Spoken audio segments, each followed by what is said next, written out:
Beats Planet.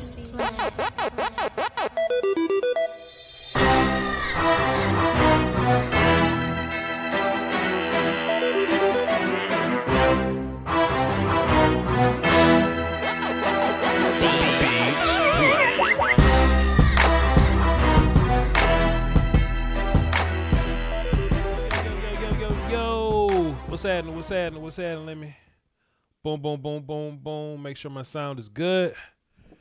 What's going on? Oh, I gotta hit this button. Yep, there we go. That's a little more sound for y'all. More sound for your eardrums and all that. I'm not sleeveless today. Went outside to go jogging.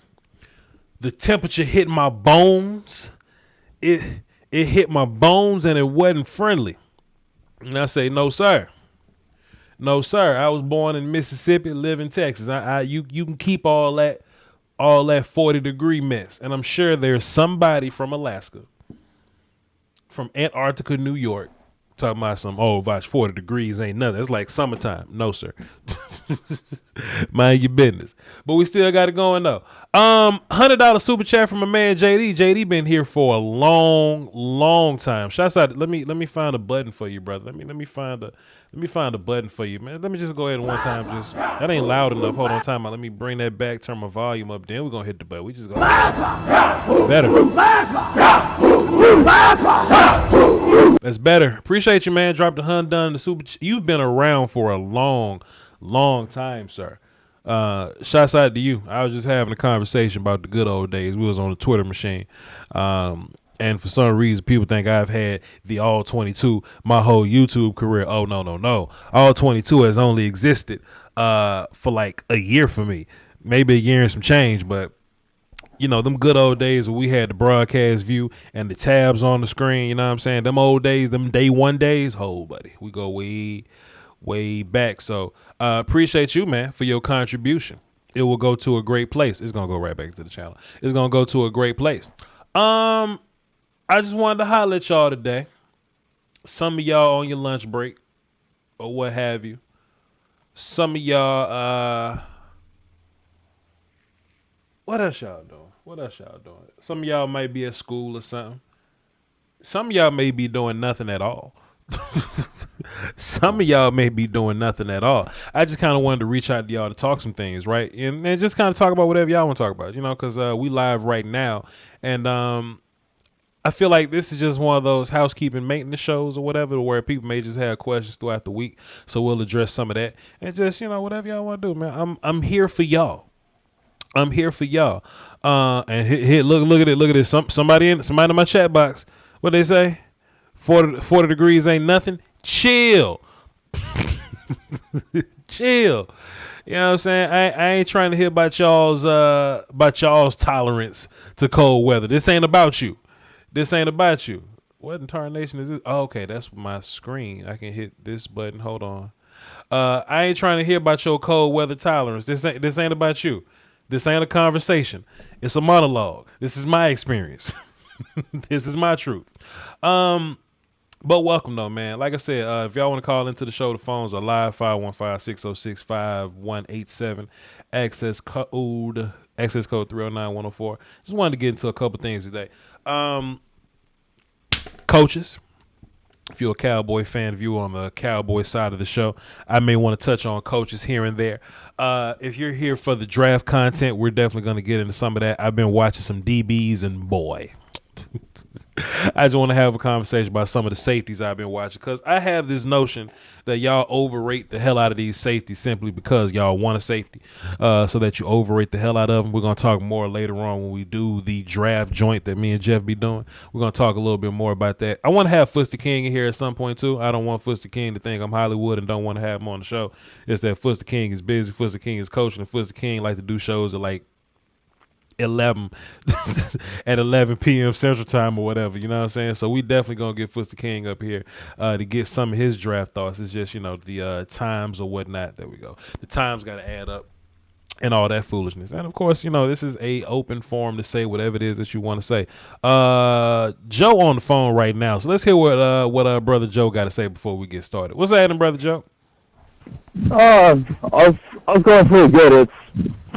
It's Okay, trying to get like winter out here in Virginia. Time out, Joe, because I got my raggedy headphones in today, so I'm not hearing you Okay. great. So let me turn you down, turn this up, and make sure they can hear you. Talk again for me, Joe.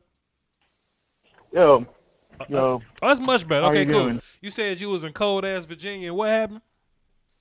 Yeah, it's going to snow tomorrow. I've only seen snow 3 times in my life with my own eyes, so I'm not familiar. Pardon me.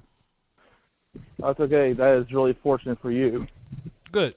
But down south we got like hurricanes and tornadoes and shit. You know what I mean? So I don't know how many tornadoes y'all have on the East Coast over there, but every section got their own natural disaster. But what's happening, brother Joe? What you got for the show?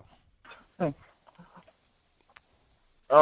First of all, I don't know why some people are giving Mike McCarthy some grief. Okay. Being like, there's only so much you can do when everybody's hurt. Plus, you're adjusting to some new schemes over on defense and some of your important pieces that have just gotten hurt. Okay. But if you want Nolan out of the crib, have at it. I am perfectly fine with that. Yeah. But I have actually done a little bit more research on these quarterbacks in this draft class. Okay. And I'm definitely seeing one thing why our position at number 4 is probably be a little bit more valuable than what I realized beforehand. It's like after that 4th quarterback is like the class looks so whack after that. Right. I agree. Right. It's imperative that we got to draft that 4. Like if we get past 5, I think we in some pretty big trouble because we got to deal with taking people that we may not want at 5. So what you're saying is that it would have been cool to get 3 because the floor was Sewell, but now we're in a situation where we got to trade back, and I think we can trade back. But if we get to 5 and 6, then we're in some deep shit. It's probably not a trade back partner there, and you may be forced to take a player that you don't want at 6, right, Joe? That is absolutely correct. 100%. And as far as like these safety, like these frees, you know what? This is actually, you're somewhat in a fortunate class of where you have more frees than what you typically have. Right. And I just wanted to pick your brain a little bit on these corners, because some of these corners are just so weird. Sure. Today, Joe, shit. Yeah. What you got? What you over there doing, man? You sound like you focus on something else over there, man. What you doing? What the dealio? Sorry. I'm sorry. I'm just getting confused about this corner class as a whole. Joe over there cleaning up the crib. Go ahead. Oh. Yeah. So, and overall about that game on Sunday, I think the Bengals just really, I think Joe Burrow might just have said, hey, I insist we get Penny School. I want Bobby Hart to get out of here from New York. Right. Yeah, fair enough, Joe. They got Bobby Hart starting. They got Xavier Su'a-Filo starting. It's a real big mess over there. Thanks for the call, brother. Yeah, man. So and like that's a big thing. Like when you have a quarterback, like that's the thing about the top few picks of the draft though.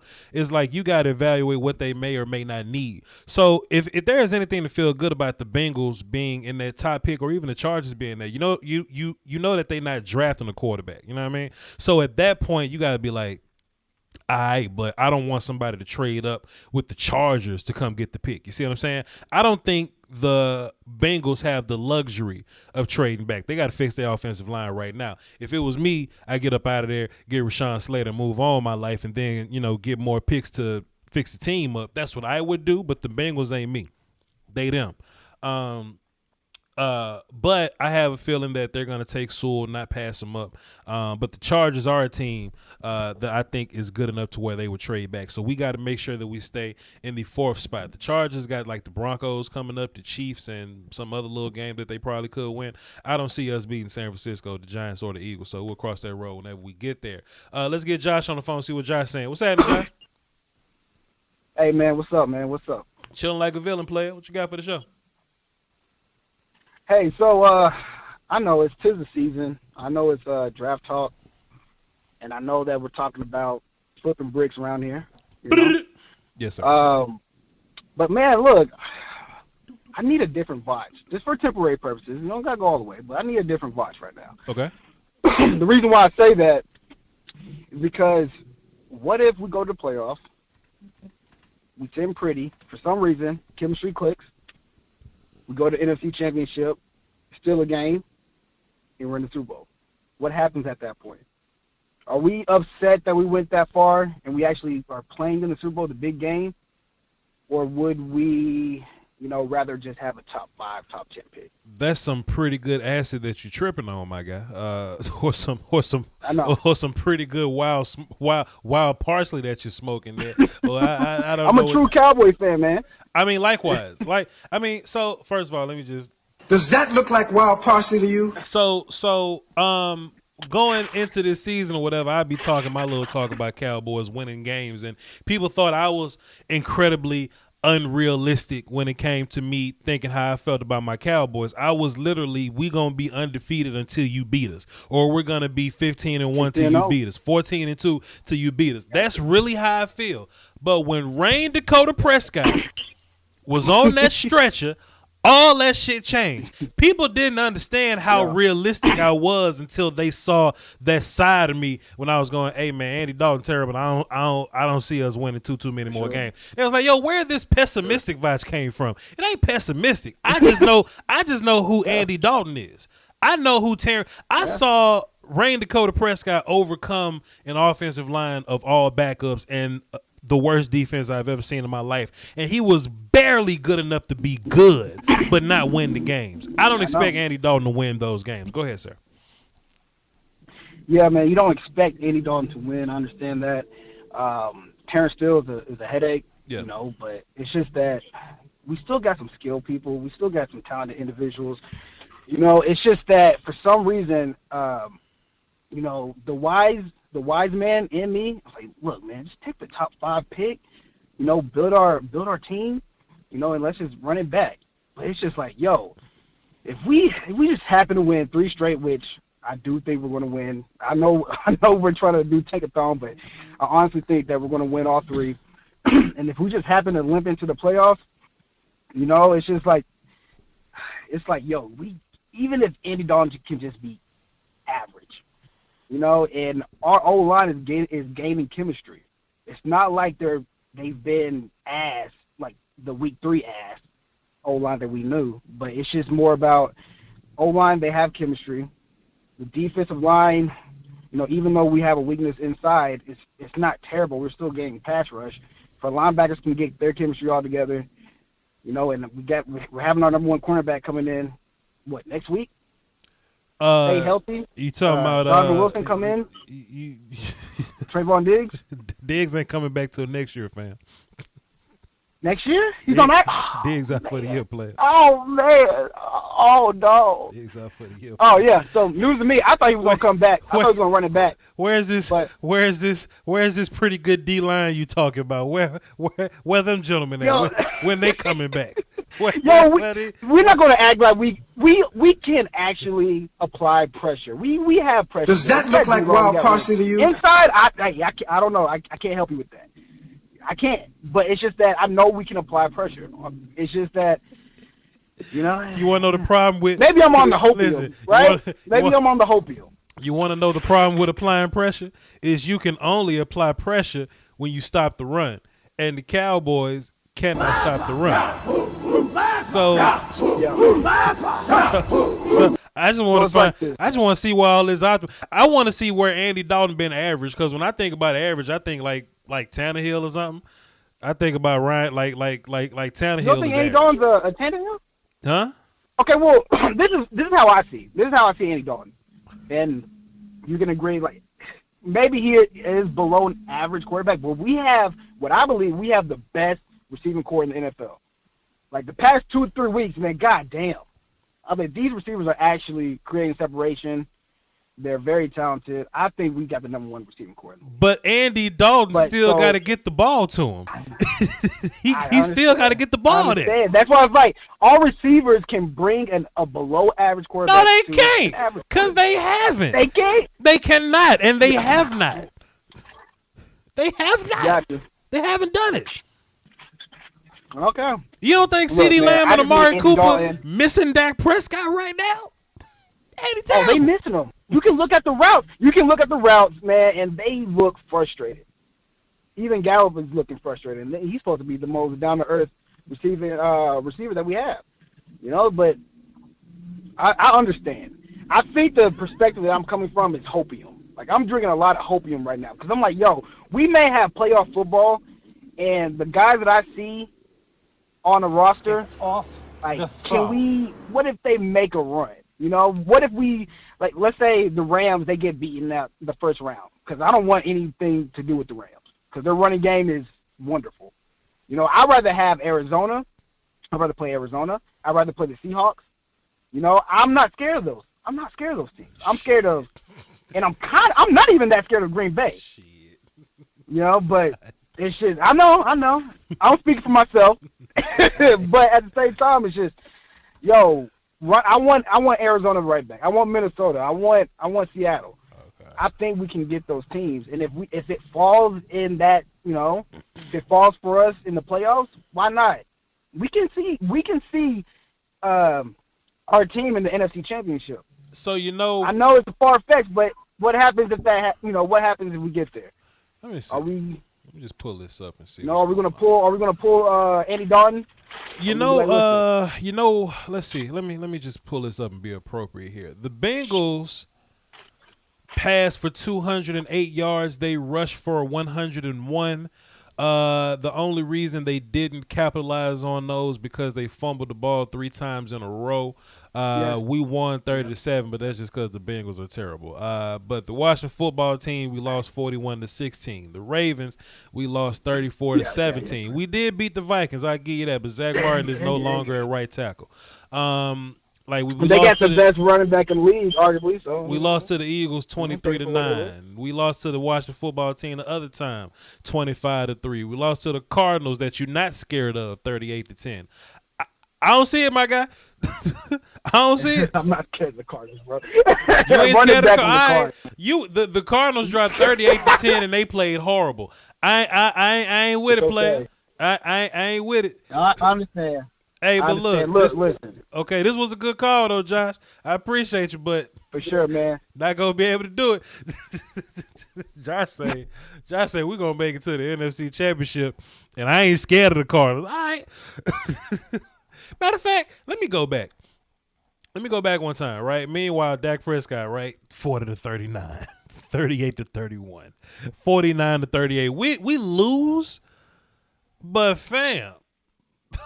37-34. Boy. All right, Andy Dalton. Not Twitter. Tankathon. That's what I want up there. Tankathon. Come back to you. Okay, cool. OBS. All right, we're fine. Let me pull my chat box back up. Let me pull my phone back up.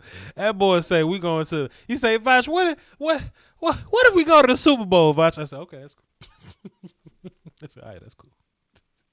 There's a reason the quarterback touched the ball prior to the receiver touch the ball on a receiving play. It is what it is. That was Josh from Dallas. This is Chase from Dallas. What's up, Chase from Dallas? Think we can win the Super Bowl this year? Hell no. All right, Chase, I got you. What you got for the show, man? Yeah, man.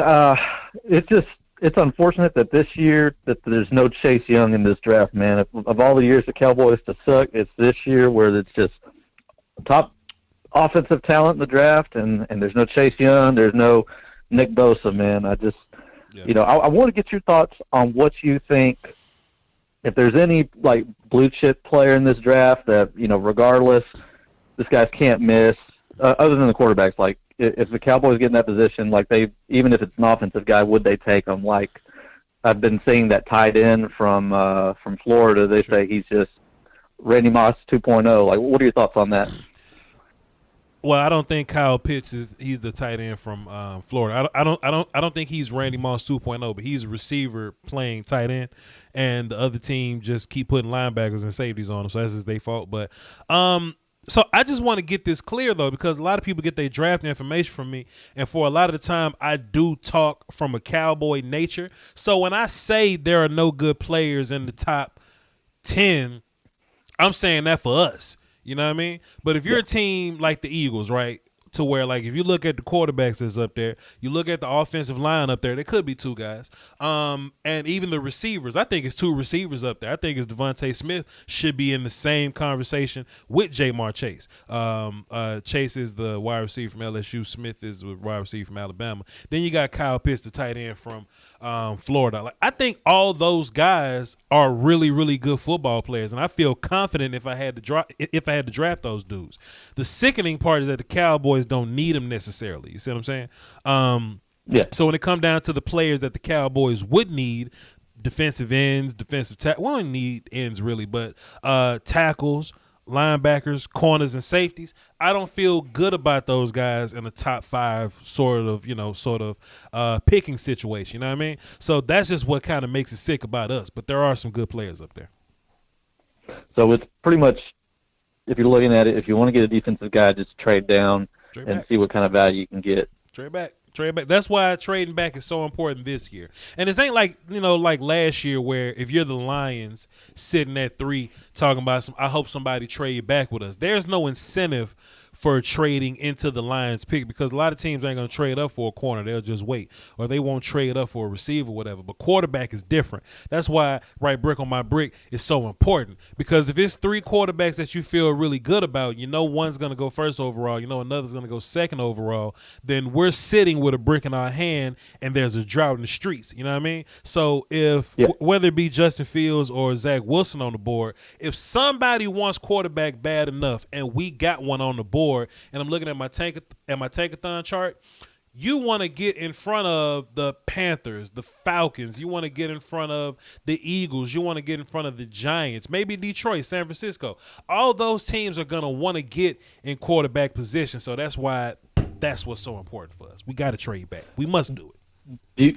Do you think Kyle Trask is going to be probably top 5, and that could be like where the Cowboys look to trade back if somebody wants to get Trask or something like that? No, sir. I think the first 4 guys, and I don't have an order for them, but it's gonna be Lawrence, Fields, Wilson, and then I think Trey Lance from North Dakota State. I think he's gonna be the 4th guy that you're looking at getting into that conversation. I don't know if he's going to be a top 5 guy, because I think he did himself no favors not playing football this year.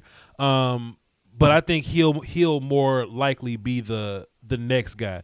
And Trask and Mac Jones from Alabama, he's another guy that could be in a conversation, but I think they're more so late first, day 2 conversation than top 5. All right, Voch. Hey, I appreciate you, man. Thank you so much. Appreciate it, fella. Right brick on my brick. And then again, all this is just my own personal thoughts and opinions. You don't have to listen to me at all. You can go listen to Mel Kiper if you want to. But we don't recommend y'all go do that. We don't recommend y'all listen to Mel Kiper.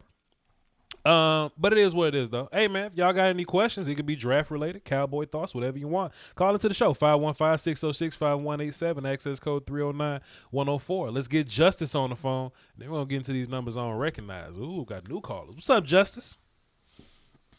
What up, buddy? Coolin'. All right. To be honest, like, if you had told me this offseason, the last offseason, that both of our teams, the Falcons and Dallas, were going to have the season that they're both having, after the free agency signings we both made, I probably wouldn't have believed you. But we're currently in this situation right now. Sure. Let me just clarify. The Cowboys in this situation because Foe hurt. The Falcons in this situation because y'all bad. But go ahead. Let's just be clear. This is different. This is different. But go ahead. Yeah, and we bad because my 13-year quarterback isn't playing like he used to. So, like, this is the perfect draft for, we got 4 quarterbacks. I believe all 4 of them are about as good as you're going to get in the draft class. So like I'm trying to graph them out. I'm trying to figure out like which ones I want versus which ones I don't want. I think it's only 3 quarterbacks that's really, really good in this draft. But, to each his own. Everybody has their own opinion. I don't hate them for that. But I think when you get into the Trey Lance conversation, I think it gets a little weird with him in terms of like considering him like a true top guy. But it's just my opinion. It's just my thoughts. I could be wrong. But if you the Falcons, man, y'all probably going to win another game somewhere. So y'all may have to trade up to get a quarterback if that's what y'all want to do. I'm really hoping we don't, because we're gonna face the Bucks and we're gonna face the Chiefs. I know we're gonna win one against the Bucks. Mm-hmm. I don't know if we're gonna this team. Like our team's weird. Like y'all, we beat good teams, we lose to bad teams. Okay. But with the Trey Lance thing, 3 years ago, I probably would agree with you. I wouldn't want to touch the dude. I was accuracy guy for a long time. Like I remember when I was little, and like it was the Joe Flacco versus Matt Ryan conversation. Sure. And like it's accuracy. It has to be accuracy. The dude has to be able to throw the ball on the dime. But then when you take a look at like quarterbacks that have come out of the last couple of years, and like the rules that have come out of the last couple of years with like Herbert, Josh Allen, Patrick Mahomes, I'm just like, you know what? Screw it, bro. I'm gonna take my chances. We're gonna swing for the fences. Well, you do want your quarterback to be accurate. Let's not get this messed up here, sir. You do want your quarterback to throw with some kind of accuracy. So I feel what you're saying. But I think I'm telling you, man, you might need to trade up with the Cowboys to get some picks, man. That might be the best thing for you to do. It might. Are y'all a threat to get a quarterback? Hell no. Cowboys gonna sign Dak and move on with our life. All right. Just making sure. Yeah. Because I'm worried about Denver and I'm worried about Carolina. You should be. You should be worried about both of those teams. And like I said, don't win too many games, because there are some teams that can jump you in the order. What's your strength of schedule? Your remaining strength, your 16 game strength of schedule is 5-3-8. So if you tie with the Giants, they'll be ahead of you. If you end up tying with Detroit, they'll be ahead of you. Minnesota, well, Minnesota kind of out the way or whatever. But hey, don't win too many games, player, unless you plan on trading up. That's all I'm saying. I hate like that strength of schedule stuff, because like if you look at the teams ahead of us, which I believe are the Panthers, who we lost 1-2, Denver, who we almost Denver, who we beat, and then we have the Chargers ahead of us, who we just lost to, and Dallas, y'all, who beat us. So I'm trying to figure out, like, y'all won one against us. Why are we not ahead of y'all? Because they don't go by games won or games lost. They go by how many sorry teams did you lose to this year, which I think is a fair assessment, because anybody can win a head-to-head game. So if it's playoffs, then they go to head-to-head games. But this is draft. So who was the sorriest against the sorry teams? Because anybody can win against a good team, but who was truly, truly sorry? And the Cowboys been losing to the damn Giants and Washington football team players, so I ain't trying to hit none of that. All right, play, be easy. Justice he want to be in that top 3 to get a quarterback. Come out them picks, man. Come on now. Come about them picks, Justice. Oh, my bad, Justice. I hung up on you. My fault, player. My fault. Voch, Zach Wilson is Drew Lock 2.0. All right. Tell me why. Tell me why. I mean, tell me why you don't like somebody, and I'll listen to your story. But we don't just do blanket statements. 904, what's happening? Who this? It's Florida Trey. What up, Florida Trey? What you got for the show? I got a couple questions. First, I want to know, did you check out film on Tamarian Terry from Florida State, the receiver? Nope. Let me just say this. It's way too early right now for me to be looking at draft. I'm only kind of looking at draft because the Cowboys losing, but I normally don't start until January. So for it to be December 15th, it's still kind of early. So don't ask me about your 5th round picks right now. But by the time we get to March and April, I'll have like 300 players in my, like 300 guys evaluated in my brain somewhere. So just ask me then, and I'll have answers for you. Okay. Well, he I don't think he'll be a 5th round. He should be a first or second round. What's his name? Marion Terry. He like 6'4", run a 4.3, 4.4, something like that. Emmanuel Terry from Florida State. I haven't heard of him, but all right, cool. We'll see. Yeah. And do you think our necessary goal, like, you think we need defensive tackle, like, because I know everyone talking about Marvin Wilson, but do you think he that good we need to draft him first, second round or something like that? Marvin Wilson is incredible, and the Cowboys do need help at tackle. I mean, I think if you fix the Cowboy tackle problems, I think you'll fix a lot of the problems on defense. But yeah, and you know what, man. You know, there's a lot of people that say weird things about Marvin Wilson or whatever. So we know Marvin hurt, and then Marvin went and got super hurt. But Florida State might be one of the worst teams I've ever seen film on in the past couple of years. I just watched film on Hamza Nazaruddin. He's really good. Yeah, he's really good. He's good. Samuel's really good. Wilson's really good. But besides that. That's why. Go ahead. Tamarin, because he like the best player, but don't nobody talk about him. He went like under the radar in high school too, and like, I mean, you just pull up his film, you'll see why. This is what we learned about the draft, man. If they under the radar, they do not stay under the radar. If they truly good, the radar will find them at some point. But you know, if anybody having any reservations about Marvin Wilson, Marvin had like 3 bad games in 2020, but he had an incredible 2019 season and an incredible 2018. He's been doing this since his freshman year. You know what I'm saying? So don't sleep on Marvin Wilson. Like Marvin's a grown ass man. He'll be a really good piece of somebody's team.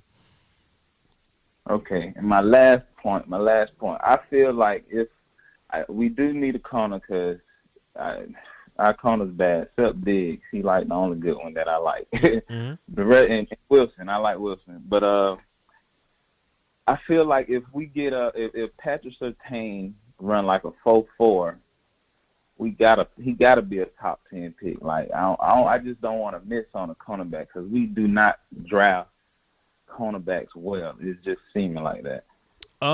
If he does run a fast 40, that'll be really good for his draft stock. And you know, I got a weird relationship with Pat Surtain because I would love to have him on my team. It just depends on where would I draft him to make me feel like I'm not getting messed over in the value. Because when I watch Patrick Surtain, right, if that dude was on my team today, I don't want him covering like number 1 receivers or whatever. But I think he's a very matchup dependent type guy. And there's nothing wrong with that. My analogy is if I had to cover the Cowboys, right, I wouldn't let Patrick Surtain cover Amari Cooper. But he'll have a field day with Gallup though. He'll have a field day with Gallup. You know what I mean? Or if we were covering the Arizona Cardinals, if you want to put him against like a Larry Fitzgerald as a big slot dude, I like him being a big nickel corner versus big slot dudes. But I don't want him covering Christian Kirk. So if I don't have a corner that can play man against anybody, like a Jalen Ramsey, I have a problem taking them that high, 4th overall like that. I'd rather just take them at 9th or 10th or 11th. You see what I'm saying? Yeah. That's my thoughts. That's my thoughts. Okay. I appreciate it. That's all I really had, man. But yeah, check out Tamarin Terry whenever you get a chance, and I call back, see what your thoughts is on him. At some point we'll get to it. Appreciate it, Florida Trey. All right, appreciate it. Voch, Marvin is not very good. He's a 2nd or 3rd round player. There's so much wrong with what you just said. Okay, so listen, chat box. I want y'all to I want to see if we on the same page here, because my audience, y'all are so incredible at portraying what I'm feeling or explaining what I'm feeling. Tell me what's wrong with his statement, and I'll just keep eyes on it. Right? His statement was, Voch, Marvin Wilson is not very good. he is a second or third round player. There are two things wrong with that statement that I just can't stand. I want y'all to tell me what about that statement makes me sick and what part of that statement I can't stand. Just tell me which part while I go to the next call.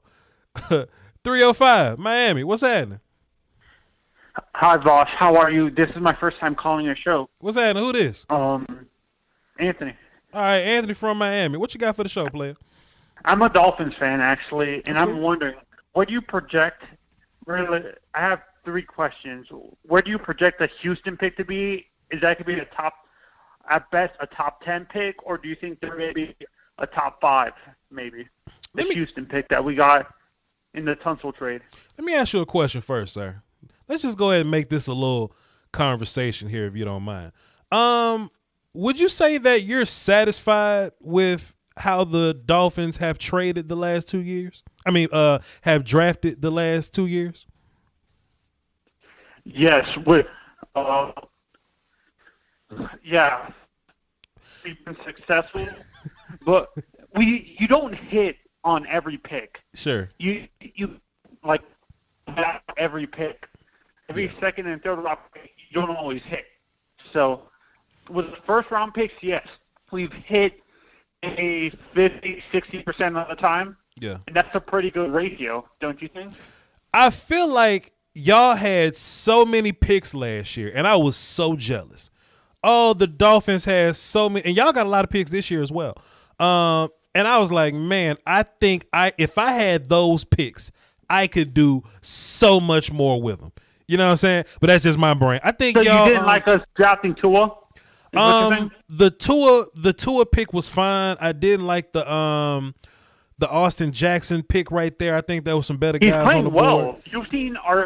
Have you seen any of our games? Austin, for a rookie, it's always somebody better. Rookie left tackles. It's just always somebody better.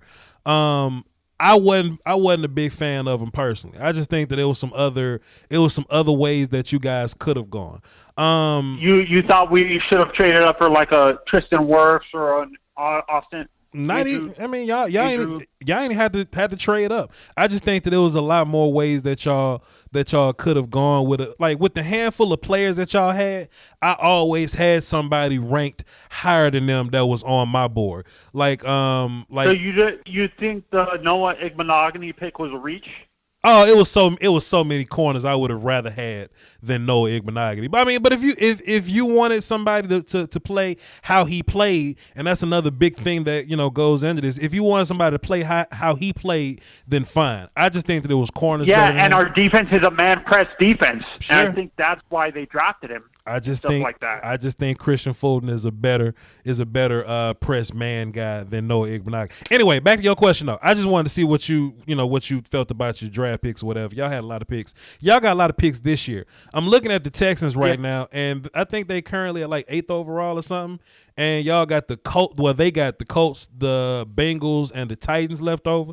I think they lose to the Bengals they lose to the Colts and the Titans, and they beat the Bengals. So I think the Texans may stay in a top 10 situation, and that's what I want my Cowboys to do. Let me get the Dolphins props here, because y'all have the situation where you can win ball games and raise your culture, but you can keep a top 10 pick because you took advantage of another team. I just think that's fly.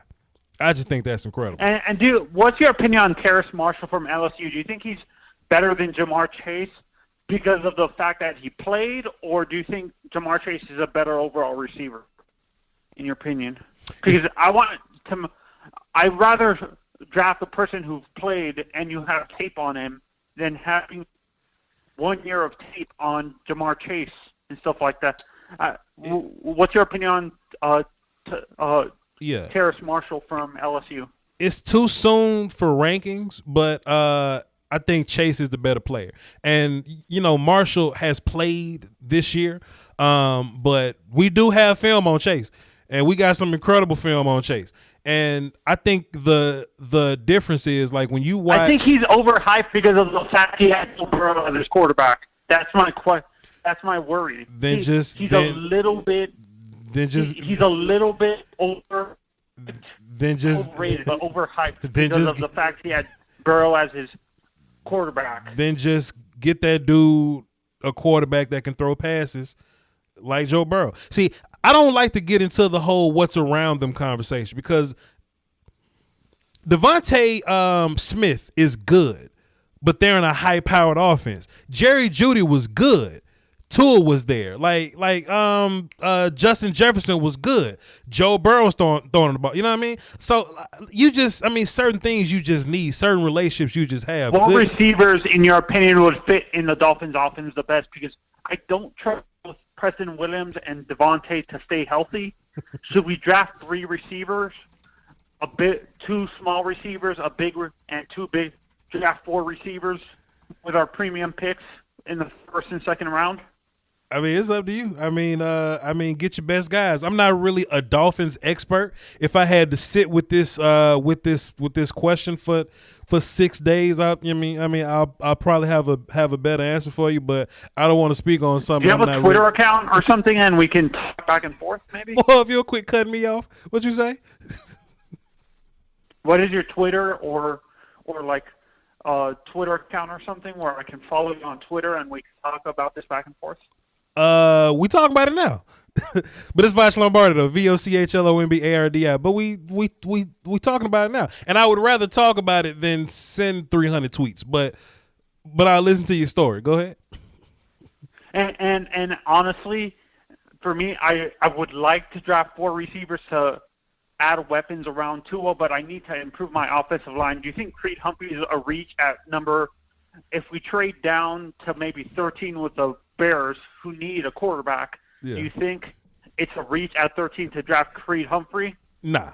In the first round? Nah. Get your guy if you like him. If he's your guy but he happens to play center, I don't really get into the whole what's a valuable offense. Why you keep cutting me off? When it comes to the interior quit cutting me off in general. Quit cutting me off.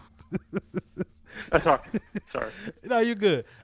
No, you're not good. Quit cutting me off. I think if you value him and he's a center and he's your guy, then just get him. Like, don't just think because why in general when it comes to scouting they say it's a reach to draft interior linemen. Okay, let me ask you. Okay, shit, my bad. Go ahead. My bad. Oh, why do you think it? Okay, so when you draft an offensive line, right? It really depends. Damn, I'm so sorry. Go ahead. My bad. Must be the headphone delay or something that got. Okay, go ahead.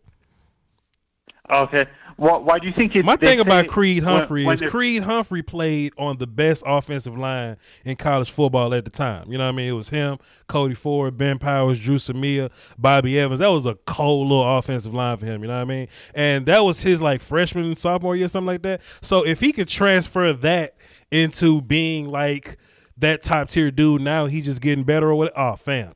Oh, if you can get that dude on your team, just draft him early. Because the Cowboys, they allegedly reached for Travis Frederick, but that dude was a Hall of Fame level Pro Bowl center for the next 13 years. So I mean, just do what you gotta do.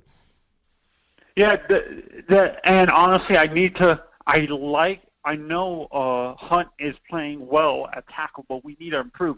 He's not a guard. Let me tell you something about tackle this year, man. There's a lot of tackles you can get. Like the top guys is Sewell and Slater could be better than Sewell. I don't know. We'll just cross that road. But guys like Cosme from Texas, Leatherwood from Bama or whatever. You know what I'm saying? Falau? The long last name dude from Notre Dame, like that. Like, it's just that if you don't get one of those top guys, you got options later on in the first. All right, go ahead. Okay, thanks for answering my call. All right, appreciate you, my guy. That was a good call, man. That's Anthony from Miami. We'll hear from you again when we go full-blown draft season. Appreciate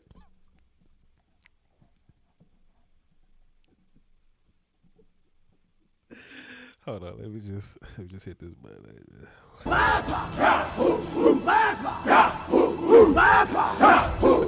right, we got Short Dog on the phone. Let's see what Short Dog got to say. What's up, Short Dog? What's up, Voch? Man, cooler, my guy. What you got for the show? One thing, bro, is I'm just happy that we have you to be looking into the Cowboy stuff and we don't have to call in like that Miami fan, which I feel him and I feel his pain. But, Voch is a Cowboy guy, bro. You know, I wish I mean, if I didn't have you, I mean, who knows? I might be on somebody's page too. You know, trying to get some answers from a great mind. Oh man, appreciate it, short dog. I gotta hold the streets down for everybody. You know what I'm saying? Go ahead. All right, bro. So this is the thing. Why are you mad about that? Right. Yo, Will saying shit. He's a second and third round pick. How is that so stupid? Because second and third round picks become legendary, bro. Yes, sir. That's the stupidest thing you're talking about. You're talking Dak was a fourth round pick. For you to say, oh, he sucks, he's a second round pick. Look, the way I look at him was like, the way I looked at Jeffrey Simmons, Dexter Lawrence, Derek Brown. When they already balled, bro. SEC, ACC, those guys were already them guys. He's the head buster. That boy's big and bad. So after the first two picks, yeah.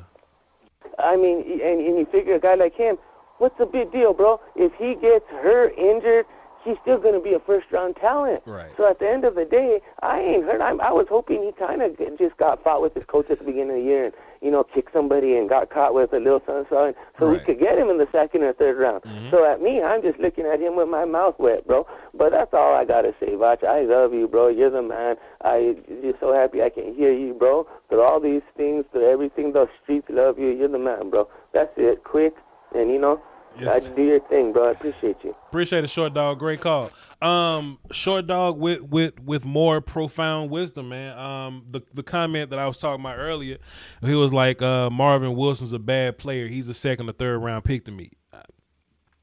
There are some that I don't know about your team player, but you know, when you draft well, you find good players in the second and third round. And I agree, Marvin Wilson is a second round player, but he's a second round player that you can get really excited about. Like I said, you know, he had his weird start to 2020, but look at his 2019 entire season. Look at his entire 2018 season. He's been doing this for, you know what I'm saying, for the long haul. You know, it ain't like a one-hit wonder situation. Like, he's had more great games. And I mean, when I say great games, I mean like top-tier elite games. He's had more elite games than the handful of bad ones that you're talking about. So, Bahama Boys dropped a deuce in the super chat. He says, what did he say?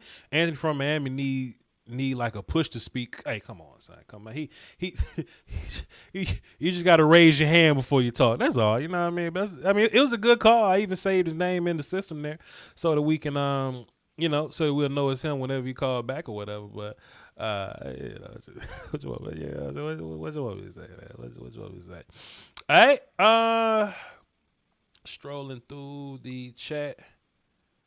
Scrolling, not strolling. Scrolling. Nah, same thing, either way. All right. Pretty good stuff here. What y'all laughing at? Y'all just laughing at everything. All right, Miss Scouting Pro in the chat box. She over there holding it down. Tierra in the chat box holding it down. Will y'all make sure that these ladies taken care of, man? Make sure nobody creepy talking to them. Aisha up in here. Will y'all please hold Aisha down? I saw Miss Jackie up in here. I also saw Miss Sheila up in here. Will y'all just make sure that they good? Just throw some flowers at their feet while they walking around, man. Make sure they good over there. All right? Make sure they good. Tierra say Anthony had me on mute. Stupid. You better not. Let's get back into it. 916. What's happening? Who this? Yo, this is Kenneth Martin. I'm from California, but I live in South Carolina. What's up? What's up, Ken? Holding it down for the Doski Woski, my good guy. What you got for the show? Yes, sir. I'm a big Dallas Cowboys fan, you know what I'm saying? Ever since I was like 3 or 4 years old or whatever. Right. But everybody talking about, oh, we were gonna get rid of Dak and stuff. It's like, I don't want to get rid of Dak. Why would I get rid of Dak for, you know, not a for sure thing? You feel me? Mm-hmm. So basically, is all I'm saying. I would like to trade down. I'm Captain Trade Down along with my boy Jeff Kavanaugh. Yeah. Shout out to him. And I just want to get a whole lot of defensive players that can actually play. And furthermore, people say, oh, Cowboys can't draft cornerbacks. Well, let's think about this though. We have not had Mike McCarthy. Mike McCarthy drafts DBs. Mike McCarthy can draft DBs. That's just fact. He drafted Darnell Savage. He drafted Jai Alexander, both top players. We can all agree on that. Mm-hmm. So, I mean, when you really look at it, are we really worried about drafting DBs if we're a Dallas Cowboys? We got Mike McCarthy. So I don't think that we're terrible at drafting corners. I mean, we kind of missed on Claiborne or whatever, but I think Cheeto is a serviceable starter. I just think that there could have been certain things in place to help him. I felt good about Jordan Lewis. Anthony Brown was a 5th-round pick, but we've been getting some good play, some decent, solid play out of him for like 5 years or whatever. Byron was a hit. He just ended up having to play free safety for his first couple games or whatever. So, like if you look at like Claiborne back. Sure, we wasn't great at drafting corner because we were constantly looking for a corner, but I think we've been but we've been pretty solid. I mean, Diggs is he's a really good find in the 2nd round. So he was a steal. Yeah. So I think Will McClay and his team of college scouts, I think they've helped upgrade the DB evaluation in our draft room. For sure. Mm-hmm. Well, yeah, and I just want to see, would you be more in tune with drafting an offensive tackle or a defensive tackle in the 2nd round? Well, with your first pick in the 2nd round, I'm assuming we get 2. I only want to get an offensive tackle in the 1st round if the value is super egregious. Like if we sitting on the board, Penei Sewell is somehow there, then we got to get that dude. But I don't desire to draft an offensive tackle in the 1st round. I think we pretty good there. I think we solid, and we could possibly get one later. But that's why trading back is so important to me. I want to get as many picks in the top 150 as I can, and put as many of those dudes on defense as I possibly can. And at some point, I do think we need to address the defensive tackle position. Yes, sir. For sure. Mm-hmm. That might be it. Except for we just need to get Connor Williams off the field. To be honest. Come on, fam. You ain't say Terrence Steele, but you gonna say Connor Williams' name like that. Come on, fam. I'm gonna say Connor Williams because I played offensive line for 11 years, and I see some improvement from Terrence Steele lately, and I have not seen anything from Connor Williams. So, and he's been starting for 3 years. So, as an offensive line, my good sir, this quote I always use should just hit your heart because it hits mine too as a former offensive lineman. Grade on 68 plays, not 6 to 8 plays. You know what I'm saying? But you understand. Yeah. You get it. Brother Ken, appreciate you, sir. Thanks for the call. Yes, all right, thank you. Have a good day. Yeah. Marvin Wilson is a 1 tech that has lined up in B gap. Because colleges do goofy shit like put Russo at 0. But that doesn't make him a nose. Marvin is a nose. Send. All right, let's get North Carolina 919 on the phone. What's up? Who this? What's good, yo? Cool. How you, bro? Cool and everything. I love the conversation. I'm a deep Cowboys fan. I just feel like the Cowboys, we just got to rebuild and live off patience. I think that we will be fine. I think that if we have a chance to go get a quarterback, pick one. Yeah. I think with Dak, I think that we have so much love and respect for Dak, but we have to understand over the last 4 years Dak has played with the Cowboys. He has not showed us what we really want. I mean, it's a lot of yards, but it's not changing the game. You get what I'm saying? So I think right now I'm looking at Ohio State quarterback for the Cowboys to go get. I don't want us to win no more games. I want us to understand that we have I think we have 5th spot. We're at the 5th spot right now. Mm-hmm. I think we should be there and just stay there and understand it's okay to rebuild. This Cowboys team is growing. I love Diggs. Diggs is from Maryland. I'm from Maryland. I have so much respect for that guy. I mean, he was naked playing cornerback this year, but he didn't have a training camp. So next year he'll be 10 times better. The defensive linemen, here and there, but I trust my team. I love my team. I love Jerry Jones. I love the new head coach. I love everybody about my team, but I just feel like Cowboys fans got to live off patience. You get what I'm saying? So I think next year you'll see the Cowboys 11-5 for sure. But we have to just rebuild, man. It's just what it is with this team. I love my cornerbacks. I do think Lewis should start for sure. I think he really should. I just think that we just got to play and be us. You know what I'm saying? I don't think a lot of teams are better than us. If you watch a lot of the Cowboys games this year, we didn't look bad as what everybody said it was. Dak got hurt. You know what I'm saying? But I can't pay him next year. I just can't. Would you know say? What I'm thinking. Would you say that quarterback is the most important position in football? Yes, sir. Okay. Yes, sir. For sure.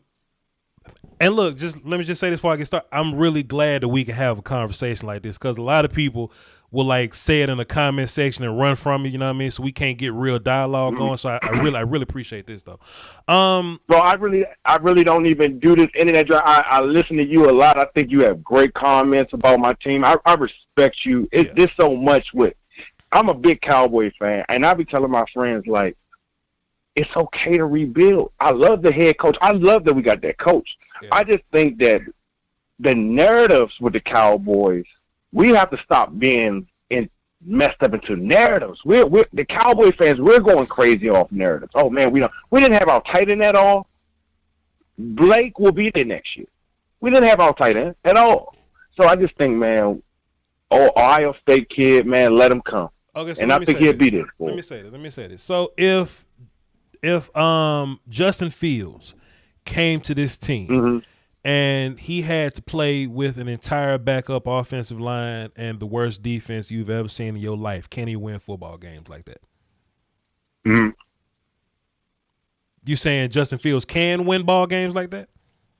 He can win games. I think with our defensive linemen, I think that really they didn't play hard at all. You can look at the tape of Seattle game. The defensive lineman is not moving at all. Okay, so let's say this then. So let's say this. But I think the defense will be a lot better. Cool. See, you got to understand that next year he'll be on a better team. We'll be a lot better. Let me say this. I just think Let me say this. I think the defense has gotten better, but Dak didn't play with the better defense.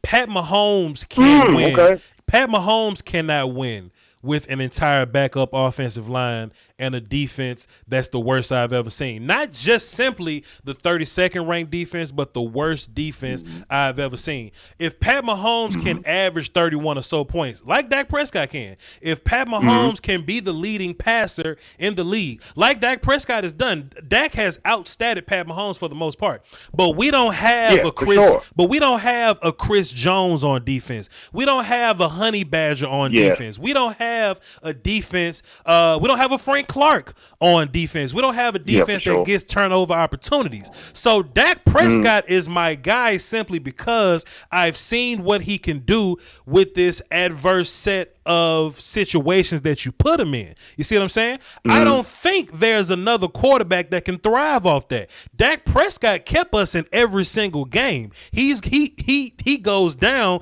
We're no longer in those games anymore. This is another big point too. Watch this. One more thing. I'm gonna let you talk. I think the hardest thing to evaluate about quarterbacks when you get new quarterbacks is how they deal with adversity. What we see from a lot of quarterbacks, right, and except Pat, because Pat is a alien made in some spaceship that was shipped down here. But Lamar Jackson, you look at Josh Allen, Carson Wentz especially, you look at guys like Kyler Murray, you look at these quarterbacks that come into the league and they blow the doors off as soon as they get there. But something that happens every single time is that the defense gets film on them and they figure them out. So the big question is, what happens when we figure out Lamar Jackson? What happens when we figure out Kyler Murray, Carson Wentz? What happens when we figure out Josh Allen? It's your job to pull yourself out of that hole. The problem is you can start off and be good. Jacoby Brissett can give you good games, but when you're figured out, what happens? We have Dak Prescott that went 13-2 his rookie campaign. But we sat him in week 17 or whatever because of playoffs. Cool. That's fine, Dak Prescott. But he got figured out. We was all here when he got figured out in 2017 and 2018. You have a quarterback that has gotten figured out and dug himself out of that hole and gotten better. We haven't seen Lamar Jackson dig himself out of that I've been figured out hole. Carson Wentz was the second overall pick, MVP, and we all have felt good about him at some point. But when he's figured out, he got to dig himself out of that hole. He's just got benched for Jalen Hurts last week, and everybody feels really good about it. What I don't want to do, the one position that's the most important position in football, the one that's hardest to evaluate, you almost drafted Paxton Lynch because you can't evaluate quarterbacks. When you get a quarterback that can overcome such adversity, get figured out, and then come back better and damn near lead your team to the promised land, even with the worst defense you've ever seen, even with Terrence Steele and a line full of backups, even with a declining Ezekiel Elliott. When you have those things, Scott Linehan and all this other stuff that's holding them back, and your quarterback can overcome that adversity. He's the best player on your team. Don't get worse over $40 million. I understand if you want to move on from that, and you want to save $40 million and you want to put that into your team. What's going to happen is you're going to have $40 million. You're going to give 16 of that to a rookie. So that's going to leave you with $24 million. Or I can't do the math. Yeah, so that's like what, $24 million. So what defense can you drastically change with $24 million?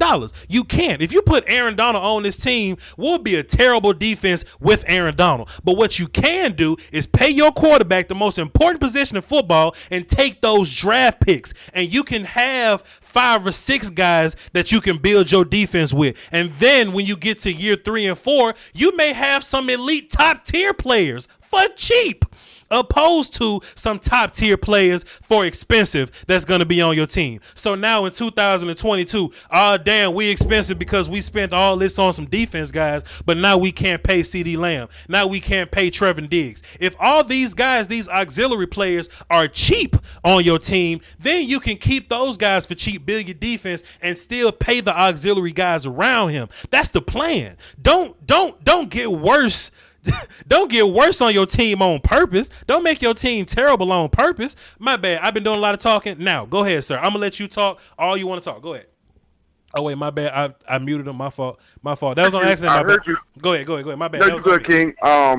King, I heard you say that Zeke is washed, and that's just a narrative. I didn't say wash. I didn't say wash. I say Zeke is declining. What you say about wash? I say. I don't think so at all. I don't think so at all. I say Zeke is declining. Ain't no holes there. Go ahead. When you're watching these Cowboys games, you're not seeing no holes for Zeke. Zeke is getting killed. Sure. And Zeke knows this, right? Sure. So I'm saying, why not go get a free quarterback that's really nice? The kid is nice. Mm-hmm. He could pass it. He could change the game. Mm-hmm. I just feel like, what's wrong with the Cowboys just rebuilding everything? It's okay to rebuild. I've seen teams like the Dolphins.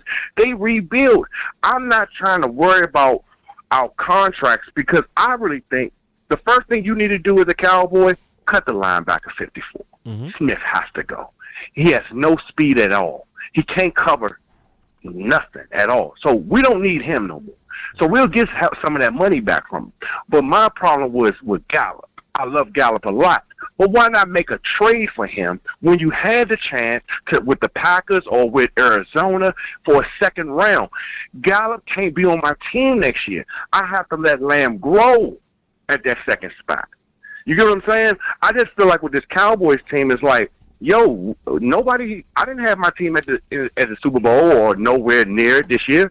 Next year, for sure, I will, because they'll have a new quarterback. You'll have a guy that wants to come there. I love Dak. Dak held out on us.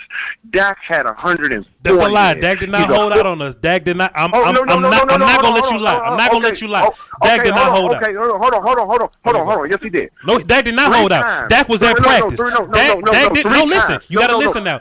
You have to listen now because you're saying shit that's wrong. Dak did not hold out. No, I'm not. No, I'm not. Dak's age. Listen, brother. Listen, brother, because you're wrong. Listen, 3 times for the 140. When you are wrong. I need you to listen when you're wrong, and I'm going to let you talk. Dak didn't hold out. Dak's agent didn't take the deal, but Dak's ass was at practice. Zeke held out. Dak's ass was at practice. I mean, Dak was at camp. I mean, his cousin, I think Dak.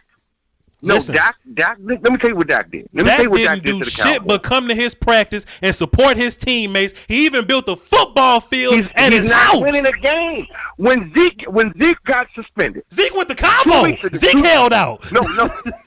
Zeke went to Mexico. No. He can. Is Zeke better than Dak for sure? I'm taking Zeke over top of Dak. He's a 4th round. Let me tell you what kills me. Let me tell you what kills me about Dak. Zeke ain't better than Dak. Zeke ain't better than Dak. Oh, no, you crazy. Because Dak is not changing the game. Zeke can change the game. You must be smoking. Let's think about Hold on. Nobody. Okay, go ahead. Tom. Go ahead first. Go ahead. Okay, so Zeke is changing the game and Dak is not. So how come when Dak is not here, why isn't Zeke carrying his team? Why can't Zeke do the thing? Well, let's go back to it. Sure. When they suspended Zeke, Dak had a chance. He went 0-6. He went 0-6 without Zeke. He didn't go 0-6. 0-6. He didn't go 0-6. Huh? He didn't go 0-6. What did he do? 1-5. Dak won games He with Alfred. I'm talking about when they suspended Dak. Zeke. When they suspended And you know what? 2-3 years ago. More impressive. That should be more impressive because Dak won games with Alfred Morris, with Terrence Williams, and damn Bryce Butler. That should be more impressive to you. He didn't win them all, but he won some. You telling me that this Cowboys team need Dak for the future? Yes. I don't think so at all. You must not be watching Cowboys. Game. Okay, so let me ask you this, sir. Let me ask you this, sir. Listen. I'm gonna tell you why. Let me tell you why. Let me ask you this, sir. Because how are you down? Listen. How are you down? Every time you're out there, you're down by 13, and you're coming back. Because his defense is the worst defense. We're looking in the yard. Because his defense is the worst defense you've ever seen in your life, sir. I've never seen a defense worse than that defense. This year, for sure. Sure. This year, for sure. But that man, Dak, played against Buffalo last year on Thanksgiving. Didn't change a game. The man had 13 points, bro. Let's tell the truth about Dak. Tell me. Why would I give you this money now, knowing that you're a liability, knowing that you've been hurt? How can I pay you now, sir? How can I? Can I ask you a question? I know you're a liability. Can I ask you a question? Russell Wilson just lost to the Giants last week. Is he terrible now? Should you just not pay Russell? No, now? He's a hell of a he's top 5. Dak is not top 5 when we talk about quarterbacks. And I know people want to bring him up there because of the yards. But when we talk about top 5 quarterbacks, he's not top 5, bro. Let's tell the truth. Russ just lost to the Giants. So listen, let me ask you a question, sir. Let me ask you this. So this year, right, when Dak was on the field, our offense was able to do all kind of gymnastics with Dak on the field. How come if Zeke is better than Dak, how come Zeke? Because he had another chance. Listen, he had another year. Hold on, he had another year with the coordinator. How come Zeke isn't good enough to lift up Andy Dalton in that way, then, sir? Okay, let's start with Andy Dalton. Andy Dalton was never supposed to be on the team.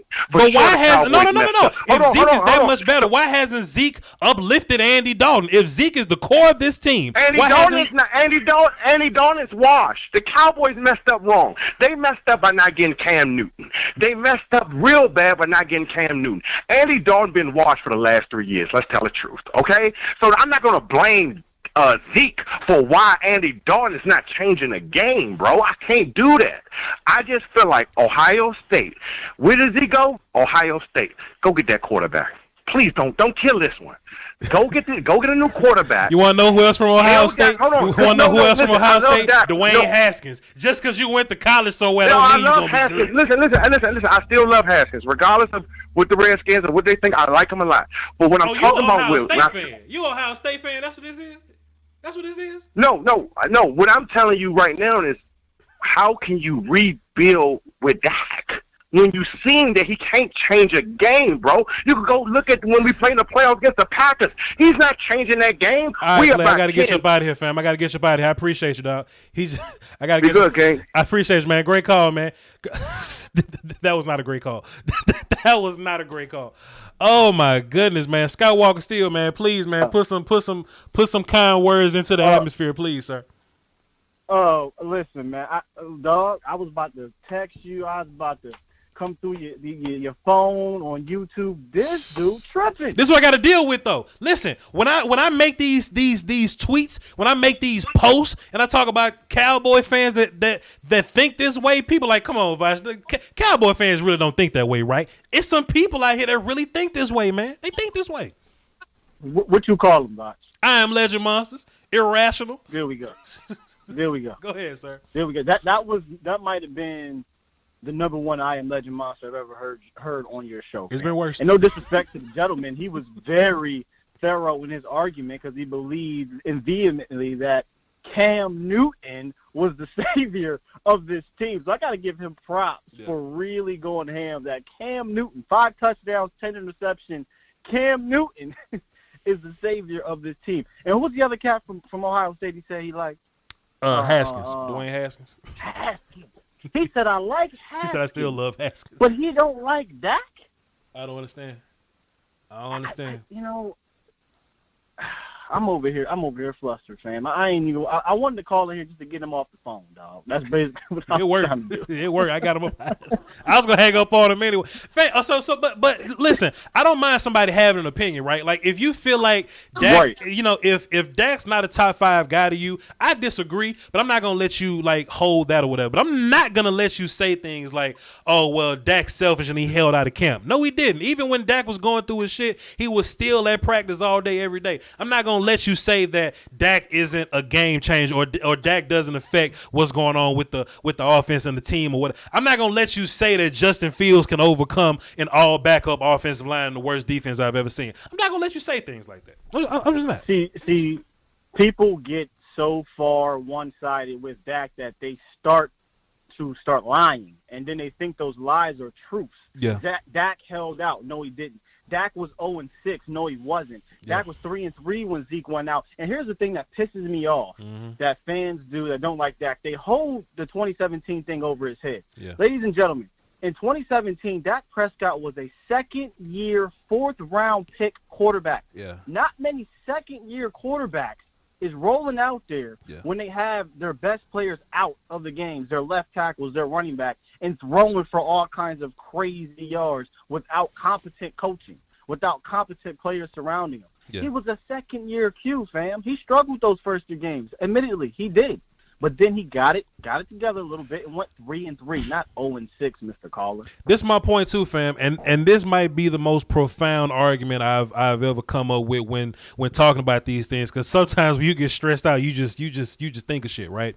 If you look at like guys like Kyler Murray, Lamar Jackson, you look at Josh Allen, Carson Wentz, right? Hello, you good? Hello, Skywalker still. Hold on, hello, Skywalker still. Let me mute him. Let me unmute him. Skywalker still, can you hear me, sir? How the hell Skywalker still out here pressing mute on his phone. Hey, listen, y'all, let me run and get some water, man, because I done got angry at this young man. Y'all don't go nowhere, man. Give me 30 seconds. If you're in the chat box, you can count 30 seconds. Let me just run and get my water real fast. Callers don't go nowhere. Skywalker still call back. Hold on. Get my water. It's a bug.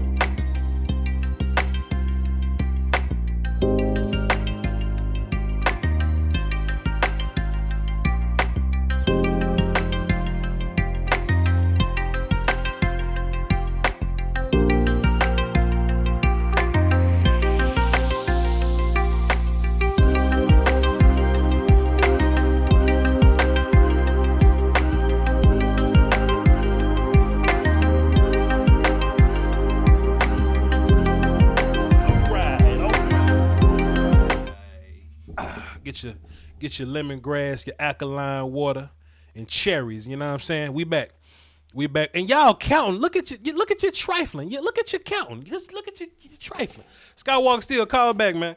So you can finish your point. You can finish your point, sir.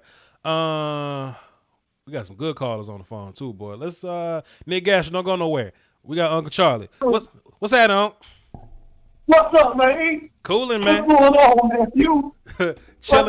Chilling, man. Doing the show while the sun out. What's good, Unc? Man, let me tell you something, man. I respect the caller that called, but everybody got their opinion.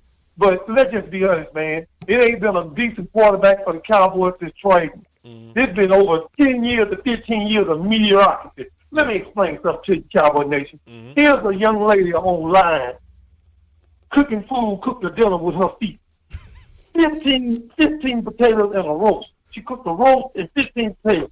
She put that sauce between them nuggets, cut them potatoes up real good.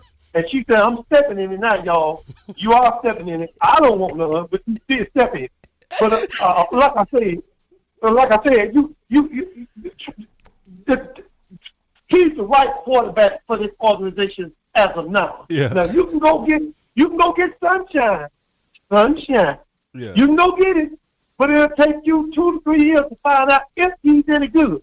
Right. Now, what if he's not no good? What if he's just an average quarterback? Yeah. Now you're going to throw all your thing in for Trevor Lawrence, and now you got nobody to block for him. Because for one thing, you don't know how to go out and get a left tackle, swing tackle, or right tackle. Right. You keep Tyron Smith. Tyron Smith is done.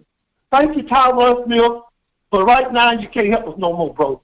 Listen, all the snacks and cakes and all that stuff, that goes with, bro. It's time for you to move on. We need to go in the draft and load that offensive line up. We need to put 2 fresh linebackers out there, and God for sake, go get some corners. Yeah. So we got a lot of work to do, nephew. I agree with you, nephew. I understand what, I always say, don't let him come to war for war itself. Don't let him come to war itself. But like I said, I agree with you, nephew. Cowboy Nation, Dak Prescott is the right quarterback for the team. Yeah. And that's what I got to say, bro. Appreciate it, on great call, man. Say she yes, put her foot in them potatoes along with the butter. All up in it. All up in it. Appreciate you, on. Tierra don't go nowhere. Nick Gasher don't go nowhere. Reggie don't go nowhere. Skywalker still. Like I was saying, sir, can you hear me now? Yeah, I got you, bro. I don't know what happened, man. Cool. Like I was saying, fam, I think the biggest argument for Dak Prescott is when we look at these other guys in the league, right? We look at Kyler Murray, Lamar Jackson. We look at guys like Carson Wentz or whatever. They're gonna go through a period where they get figured out. And what makes you a good quarterback is, can you dig out of that hole of being figured out? And, 2017 and early 2018, Dak Prescott got figured out. But we've seen him dig his way out of that. You see what I'm saying? And he's turned into this dude in 2020. So we can't talk about 2020 Dak and talk about what we saw from him in 2019 when Zeke wasn't there. These are two totally different dudes. And I think when you have a quarterback, when you almost drafted Connor Cook, you almost drafted Paxton Lynch, if you can get a guy like Dak Prescott, why would you get worse at the most important position in football just to get worse? It don't make sense to me. It's the Madden / fantasy football mentality, man. Yeah. These people completely eliminate the one thing that happens with all quarterbacks. I don't care how great you are, and like you said, Pat Mahomes is an alien, but it's called development. Sure. Okay, these quarterbacks are going to have to develop.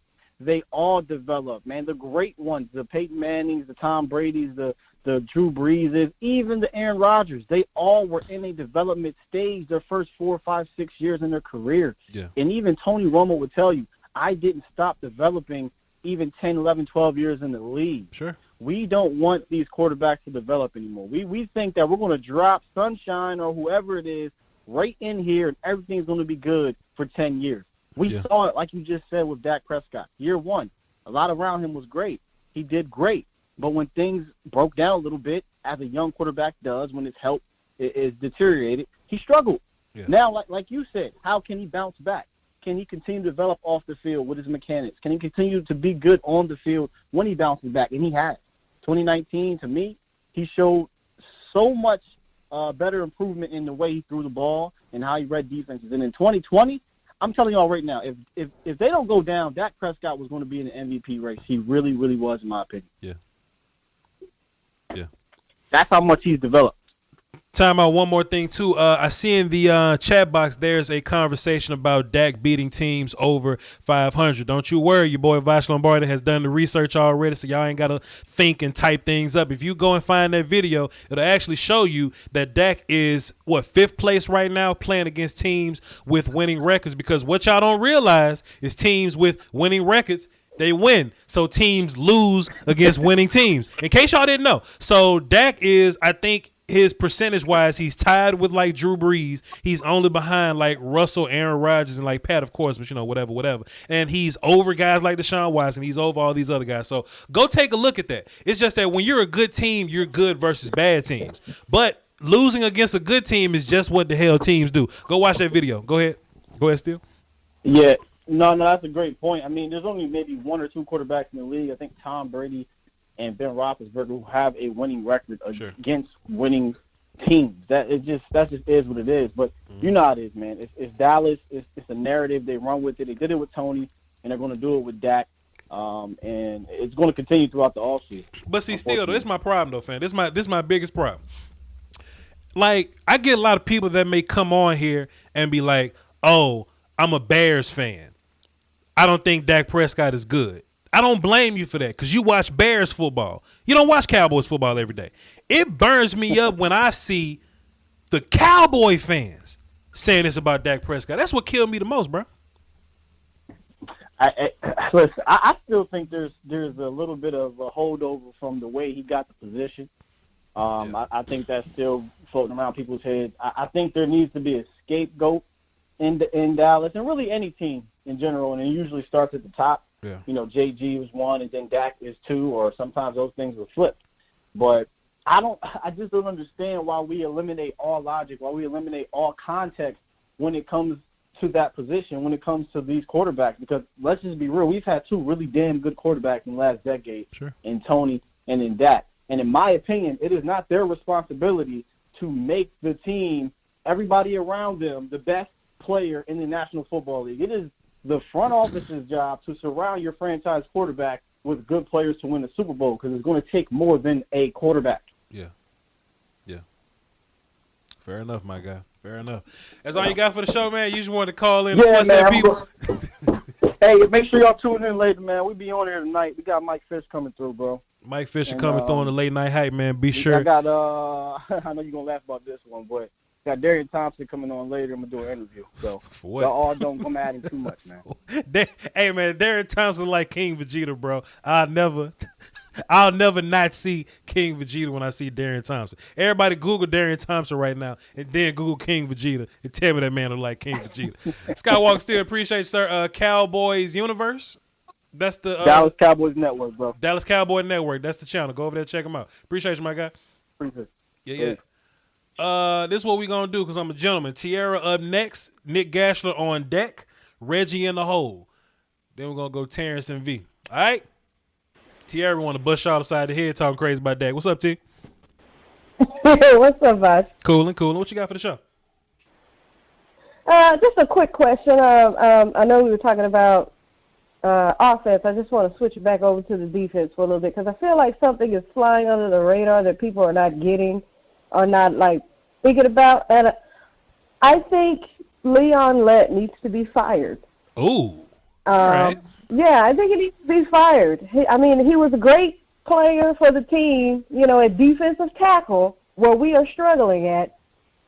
And that's where he's an assistant defensive line coach, and everyone around him is getting fired, but he remains, and we still have a defensive tackle problem.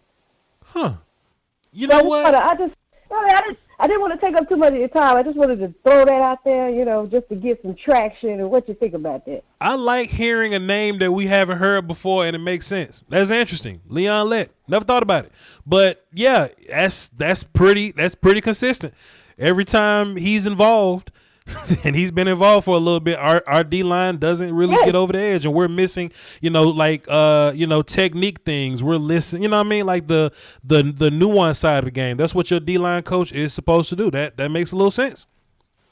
Right, and everyone else is getting fired around him, but he's still there, and we still have a defensive tackle problem. Like, you know what I'm saying? Like, can we... I get it. Jerry Jones likes to hold on to people. He was a great player. No disrespect to him, but sometimes great players don't make great coaches. Like, I know, everybody wants Sean Lee to be a linebacker coach, and I think that he will be a great linebacker coach because he actually, he lives in the film room. Like, I think he lives at the Star. I think he has, a bed and a pillow and a blanket in the linebacker room that he just camps out in. But with Leon Lett, I don't know. I just think it cut ties. Just cut ties with him. I'm not feeling him. And I think he's skating under the radar. And I think that might be a problem, that no one is bringing his name up. I will do my research, and we will get into it. That's very interesting, though, T. That's a very interesting observation by you. I haven't even thought about it. That's all you got?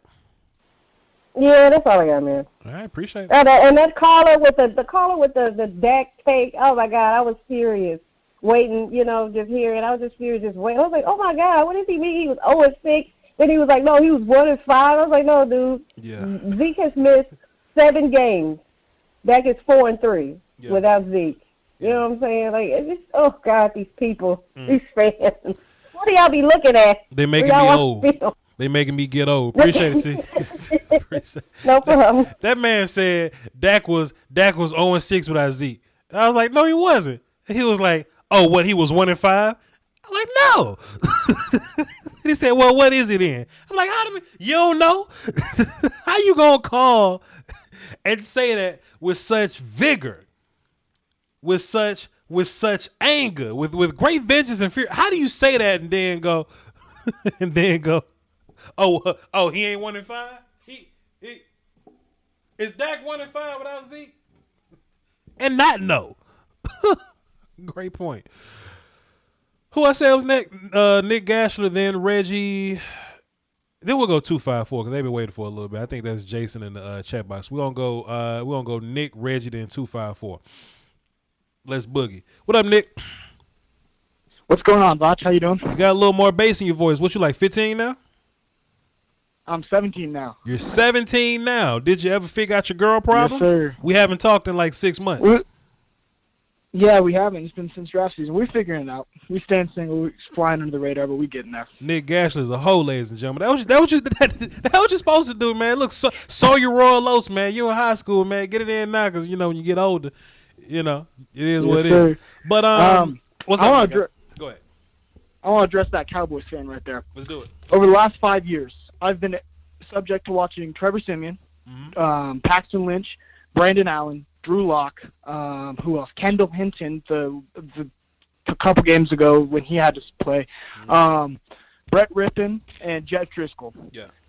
All quarterbacks, except maybe Locke, have just flat out sucked. And Locke is by no means good. Locke is not great, and he's very inconsistent, and I judged him very wrong, and we need to look at him after the season. Yeah. But the fact that you want to replace Dak? That's how they do, Listen, man. I have been subject to watching horrible quarterback play. I would love to be in a situation where I could have a franchise quarterback like Dak Prescott, who's young, who puts up statistics, and who's a top 5 quarterback in the NFL. Mm-hmm. And that shows this year because no matter how bad that defense has been in Dallas, that team, that offense has not been producing the same way that it did through the first couple weeks when Dak was in versus when Ben DiNucci and Andy Dalton have been in, right? Sure, 100%. So it's just stupid. And you think Justin Fields is going to help that out? You think Zach Wilson's going to help that out? No, man. You know what? There's a common theme that I hear amongst a lot of anti-Dak people. They say things like, "Yo, Voch, do you think we could trade Dak for like 3 first-round picks?" And in my mind, I'm like, "Yo, if that's the compensation that you can get back, then you just keep that quarterback. If somebody will give you 3 first-round picks for a damn quarterback, that guy is worth keeping." You know what I mean? That's like how many first-round picks would you give up to get Pat Mahomes? Pat Mahomes? Yeah. Probably like 5. Like he's the best quarterback in the NFL, and he will be for the next 10 years. And let me tell you something. You keep him. And the damn Chiefs will never take that deal. They'll never take 5 first-round picks because it's hard to find quarterback. But go ahead, my good sir. So that's my thoughts on that. I called in because of that, because that's utter stupidity that was uttered there. That you keep Dak Prescott for the rest of his career. You sign him to however much money he wants, and you let him play. With the offense around him, with the offensive line coming back healthy next year, with Tyron Smith and stuff coming back, and you fix some things on the defense, that team is the only team that's in a position to win that NFC East when they're at the top of their they're at the top of their game. Also, I know you guys have a high pick. Mm-hmm. I know you want to trade down. Yeah. Have you looked at Micah Parsons? I have. I mean, is that not your number 1 guy? He's my number 1 linebacker so far, but I have questions about value. Because you know how I feel about linebacker. You know how I feel about off-ball linebackers and taking them early. And he has his little issues with his nuances and his recognition or whatever, but he's a really good athlete, fantastic athlete, great size. He can go down the pass rush. That's incredible. But, Nick Gashler, this was a question that I asked my audience the other day. You're a young man, and you was around when I was around. Who's the best linebacker prospect you've ever watched coming out of college?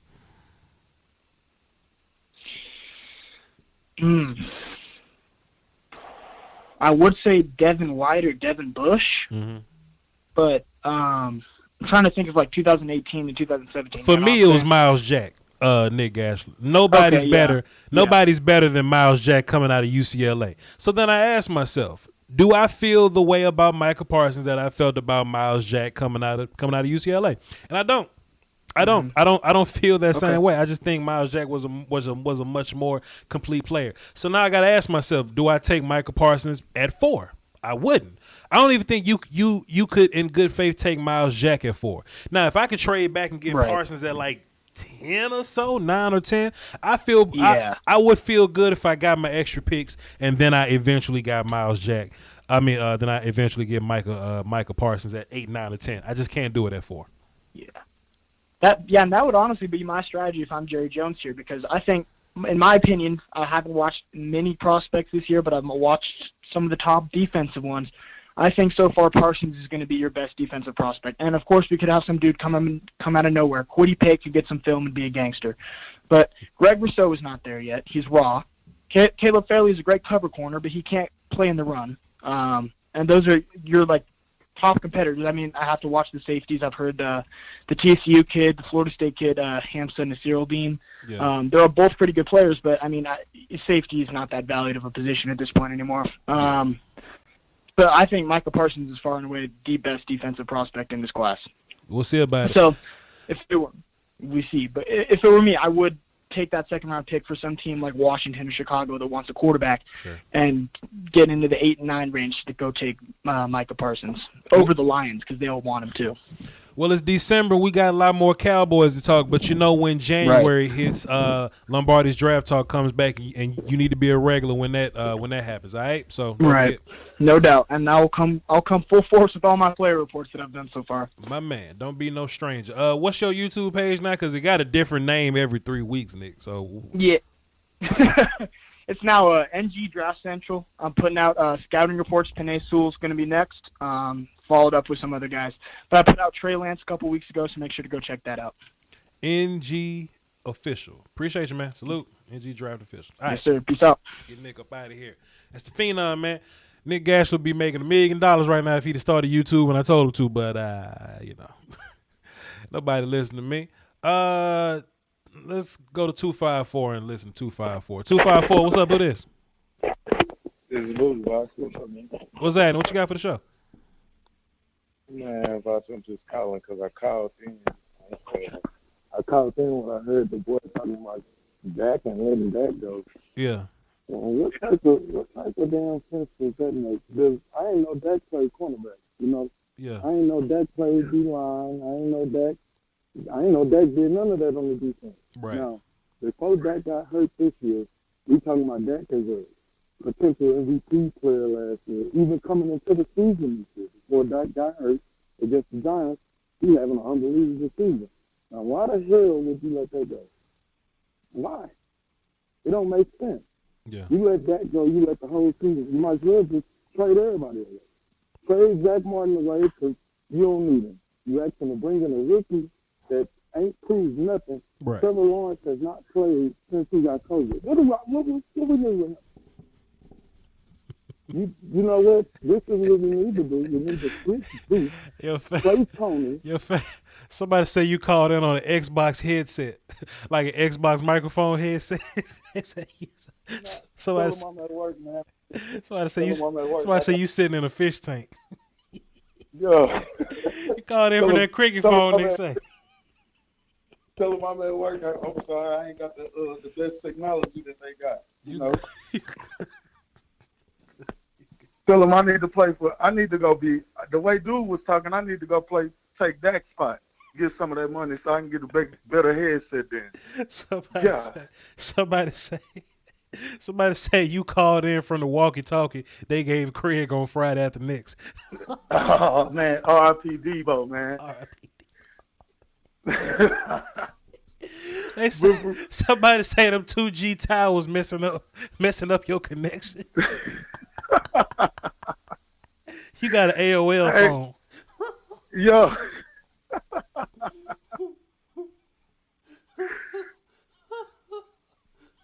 Go ahead, bro. I'm listening. Go ahead. I'm listening. Man, I'm just rebuild, man. Rebuild the defense. We don't need to start nowhere with that. We need to leave Dak where he at.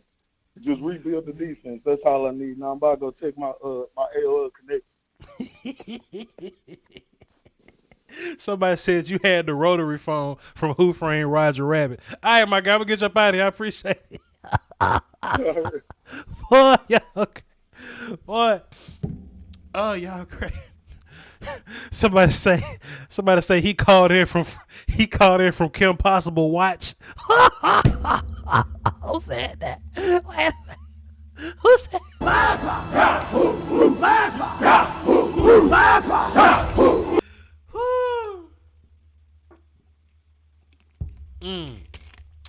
damn, boy, y'all mess as hell in the chat box, boy. Y'all ain't had to say all that. Oh man, Reggie up next. Terrence on deck. V from Dallas in the hole. What's up, Reggie? Hey, how you doing, Voch? Coolin', my guy, holding it down. What you got for the show? I'm glad you were able to, quell that anger of yours, because that was some straight up nonsense we was listening to. I try to have a lot of patience, man. I try to have a lot of patience. My bad. Go ahead. I want to go ahead and shoot some shots since everybody wants to go overboard about Patrick Mahomes. Yes, he is great and he is a once-in-a-lifetime talent. However, would Patrick Mahomes have the same status and the attributes and accolades now if he didn't have an Andy Reid, an all-world talent at tight end, a Tyreek Hill, who's an all-world talent at wide receiver, Sammy Watkins, and I can go on, right? If he didn't have all of those weapons and he had a, say, more mediocre type coach and a struggling defense, would we be saying that he's the best quarterback in the league? I would say no. We would say he's really good. We can see the talent, but would not say he's the best quarterback in the league. A lot of things come into play with being a great quarterback. And it's not just arm talent just because you can make ridiculous throws. It's about what staff can you put to make this quarterback at the highest level. And so with that, that's my statement on that. I'm not even going to entertain any conversations about Dak at this point. We know he's the guy.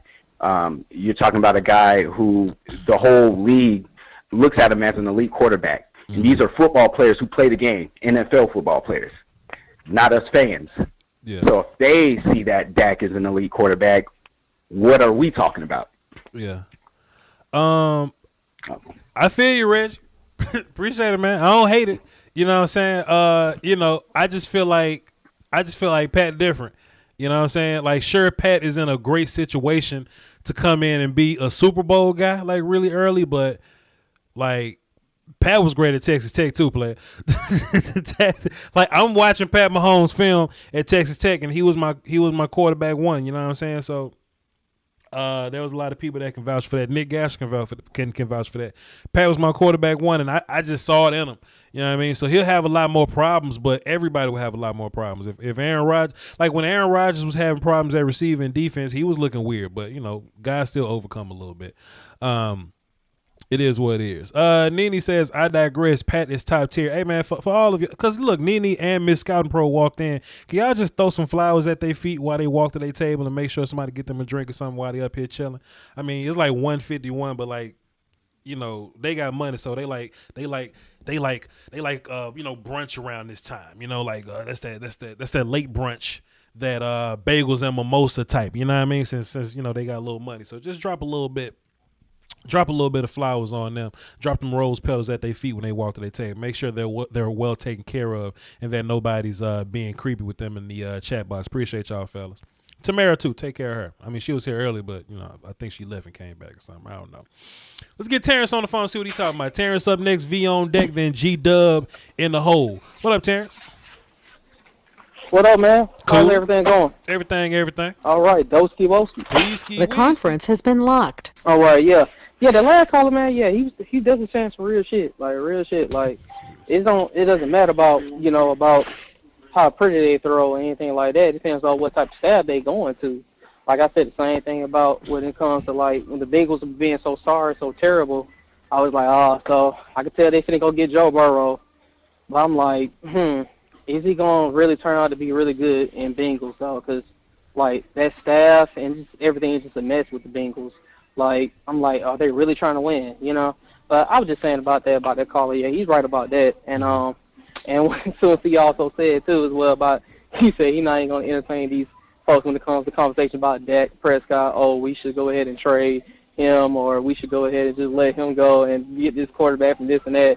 Yeah, I ain't gonna lie, I usually don't want to entertain like that either, but I just want to, just for a future reference for anybody else, like, come on, man. Just because they came from a first rounder, like from every other teams, man, just because you seen like a Aaron Rodgers or some Jared Goff or, you know, any type of them for first round players in the first pick that, oh, they turned out to pan out just because one Super Bowl. I mean, like, dog, but you can still got to look at about the coaching staff where they are in. You got to think about still their defense, what they have. They have a good defense on there. Dak has never had a defense ever since he got drafted to the Dallas Cowboys. We never had a defense, man. We never did. Like, and he wasn't talking about some, oh, this year for sure. Even before that year in 2019 season, we was giving up 30 points. We was giving up so many passing yards, so many rushing yards. We been kept doing that, man. We never had a good defense, man. If you think about it, ask yourself this. When was the last time we ever invested in defense? Right. When was the last time? Sure. What, in the 90s when the cap space never existed? Exactly. So, yeah, excuse me, my bad. I'm still at work. I'm about to say, man, who the fuck? Background. Who is this? Yeah, my bad. What you got? Who this is? Who it is talking, man? What she say? What she talking about? Yeah, man. Shit, my bad, man. Man. I'm a beer vendor, so I'm at like grocery stores and stuff like that. I got you. Yeah, man. Yeah, my bad, man. Bring some more cucumbers over here. Man? All right. My bad. I know, right? Don't get fired, bro. Okay, real quick. Clean that damn. Oh, I hung up on. My bad, Terrence. Don't get fired, fam. Don't get fired. Miss Scouting Pro says, Robbie, take a woman to brunch and give her cereal. I dare you. See, Miss Scouting Pro fancy, man. That's see women that got money, they love brunch. They love like $2 mimosas. You know what I'm saying? Shit like they like sushi dates and stuff. Like they fancy, man. They just way too fancy. I'm just a common man from Mississippi. I don't know nothing about brunch. I eat breakfast at dinner, but that ain't brunch. That's dinner. You know what I mean? I just eat breakfast food. Y'all just see fancy women, man. Y'all just interesting. I think this my man's a call by Dak earlier. Let me check and see. 919. What's up? Who this? I love that, right?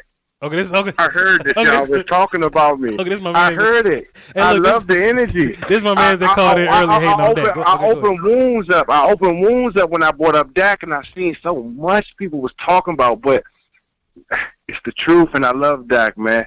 I love Dak myself, but let's be real, man. You don't think we need a new quarterback? You don't think that at all. So we do resign Dak. How many wins do he have? That's all I have, before I go. How many wins do he win next year? I mean, you got 9, 10? This is my He's problem. Not changing sir. the game, bro. This is my problem, sir. No. Ohio State, I'm not an Ohio State guy. Cool. No, I just think that quarterback could change things. You haven't mentioned one time about that Ohio State quarterback. Is he special or he's not? Fields is talented, but what if he don't work hard? What if he's not a good leader? Like, what if he doesn't? We don't know that. That's a narrative. But we do know it about Dak, though. That's my point. We absolutely know it. We absolutely know it about Dak. I truly respect that. We all do. There's no way. When we talk about Dak, we talk about with feelings. We know as a real Cowboy fan that he's not changing games. It's not one game that you say, yo, man, Dak gonna get this one. Dak gonna get that one. You're a lie. I say that in all the what game? If there's a game that we trailing and we down a touchdown and we can drive that game back, I 100% got faith that Dak could do that. I'm just saying against the Rams, the first game against the Rams, right? Okay, look. Did he change the game? Okay, so listen, why do we lose that game versus the Rams? I thought you got to do that field. You ain't finna bullshit me. You ain't finna bullshit me. We lost to the Rams because we couldn't stop the run. Dak was fine in that game. He scored on the first drive. Dak ended well. No, we didn't tie the game up. We were supposed to do the field goal and tie it up with 11 minutes on it. That's the Cowboys. That's the head coach messing that up. So I can't blame Dak for that. But I'm telling you, I don't trust him. I'm okay with saying that. How I'm hurting all these Cowboys fans were saying, I don't want Dak on my team next year. That's feelings. Why nobody looking at that new quarterback that we could get? Because you're getting worse on purpose. Because you're getting worse. Oh, so you gonna get a defensive lineman at that 5 spot? Who you gonna get? Tell me one guy you want. I don't want the guy at the 5 spot. I want to trade back and get picks. I would much rather trade back and get auxiliary guys that can help this defense. Sure. I would get a number 2 cornerback to go along with Diggs. I would get a 1 tech that can learn up under Gallimore and those guys that's there. I want to get somebody at safety that's better than Darian Thompson because it don't take much to be better than Darian Thompson. And then I want to get an offensive lineman for the future so whenever Tyron Smith is gone, we can just slide him up in there. You automatically get better on defense by doing that, sir. Don't you agree? Okay, I respect that. There's no way you respect the quarterback from Ohio State. How about the quarterback from Ohio State? I don't care about mostly things because I see something that the Cowboys can get him right there. Haskins is talented, but what if he's not good in the league? What if he's good for 1 year and gets figured out and then he's bad? Justin Fields, right? What if he's only good for 1 year? What if he's not good at all? I don't what if think he gets so. figured I out? just think What if he's not a good locker room guy? What if he what if he's man, what I heard from Ohio State, they saying he's great, man. Let's tell the truth about the kid before we put him down. I'm not putting anybody down. I'm not putting anybody down. How is he playing this year? Tell me how is he playing this year? You watch college football. Tell me what he's doing this year. I'm not putting anybody down, sir. I'm asking what is he doing? Tell me what is he doing this year? He's winning football games in college, just like all these quarterbacks do. Just like Carson Wentz did. Just like Paxton Lynch did. Just like Connor Cook did. All these quarterbacks that's garbage, they win in college. You're talking about other teams and what they did. I'm saying for the Cowboys, what is wrong with rebuilding when you seeing that it was nobody? Mitch Trubisky won games in college. Mitch Trubisky won games in college. And he looked good in college. But this is different. He was okay, but he's not better than this kid at Ohio State. So let's not do that, okay, at all. You talking about college quarterbacks that look good. These guys look good. I'm telling you. Dak Prescott in college was more impressive than Justin Fields in college. You want to know why? Because Dak Prescott took No, he wasn't. That is a whole lie. No, you're wrong. Dak Prescott took Mississippi State. Dak Prescott. So you're telling me Dak was better. Dak Prescott took Mississippi State to the number 1 team in the country with no other draft help. Bro, for 2 weeks, bro. He did that for 2 weeks. I respect that. For 2 weeks? We're talking about Fields. For 2 weeks? So you're telling me that you don't trust Fields. You don't trust Fields at all? Listen, you think I'm knocking Fields, and I hate that shit. You think just because I'm on the other side. Listen. I want you to look at the other side of the table. The other side of the table is go get a goddamn quarterback. We got one. That's my problem. We got a quarterback. That's what you missing. We got a quarterback. You saying Fields can be good. Listen, you saying Fields can be good. Dak is great. You saying Fields can be. I gotta hang up on you. No, he's special. He's very special. He could change the game. I gotta hang up on you right now, fam. Appreciate it. You saying Fields can be good. Dak is good. You saying Fields can be. I'm saying that he's special. So when I say he's special, I think he could be a better quarterback for the future. Are we here for the future? How do we know Dak gonna be the same? How do we know Dak gonna be the same next year? He's been hurt, bro. I'm gonna get you up out of here, fam. Look, he broke his ankle. Bro. He broke his ankle. His leg didn't fall off. What are you saying? You're in love with Dak. I gotta get you up out of here, fam. That's all it is. So be good, bro. I gotta get you up out of here, fam. Damn, you locked the phones. I unlock them. The phones are unlocked. The conference has been unlocked. I'll unlock them for this. Go ahead. The phone's unlocked. Do your thing. Come on. The phones are unlocked. Call back in. That is crazy. That is crazy to me. It's crazy to me. What's up, V? V from Dallas up next. G-Dub on deck. 203 in the hole. My bad. What's up, V? What's up, man? How you doing? This motherfucker said Dak Prescott injured. We don't know if he's going to come back the same. He broke his ankle. His leg ain't fall off. What the fuck? He ain't tearing. Man, listen. Go ahead. I listen to your show, and I'll be happy to catch it off YouTube just because I work so much, man. So you be making fun of my sporadic calls, but I literally got time today. So number one. Go ahead. These people, these pro-Dak fans, and I'm a pro-Dak fan. Sure. But these pro-Dak fans that feel like they got to put down Patrick Mahomes, let's stop this right now. Let's stop this right now. Patrick Mahomes will be Patrick Mahomes in any system. I don't care if he played for Carolina. I don't care if he played for Miami. Patrick Mahomes will be Patrick Mahomes, and he has been that since he was a Red Raider. That's number one. Mm-hmm.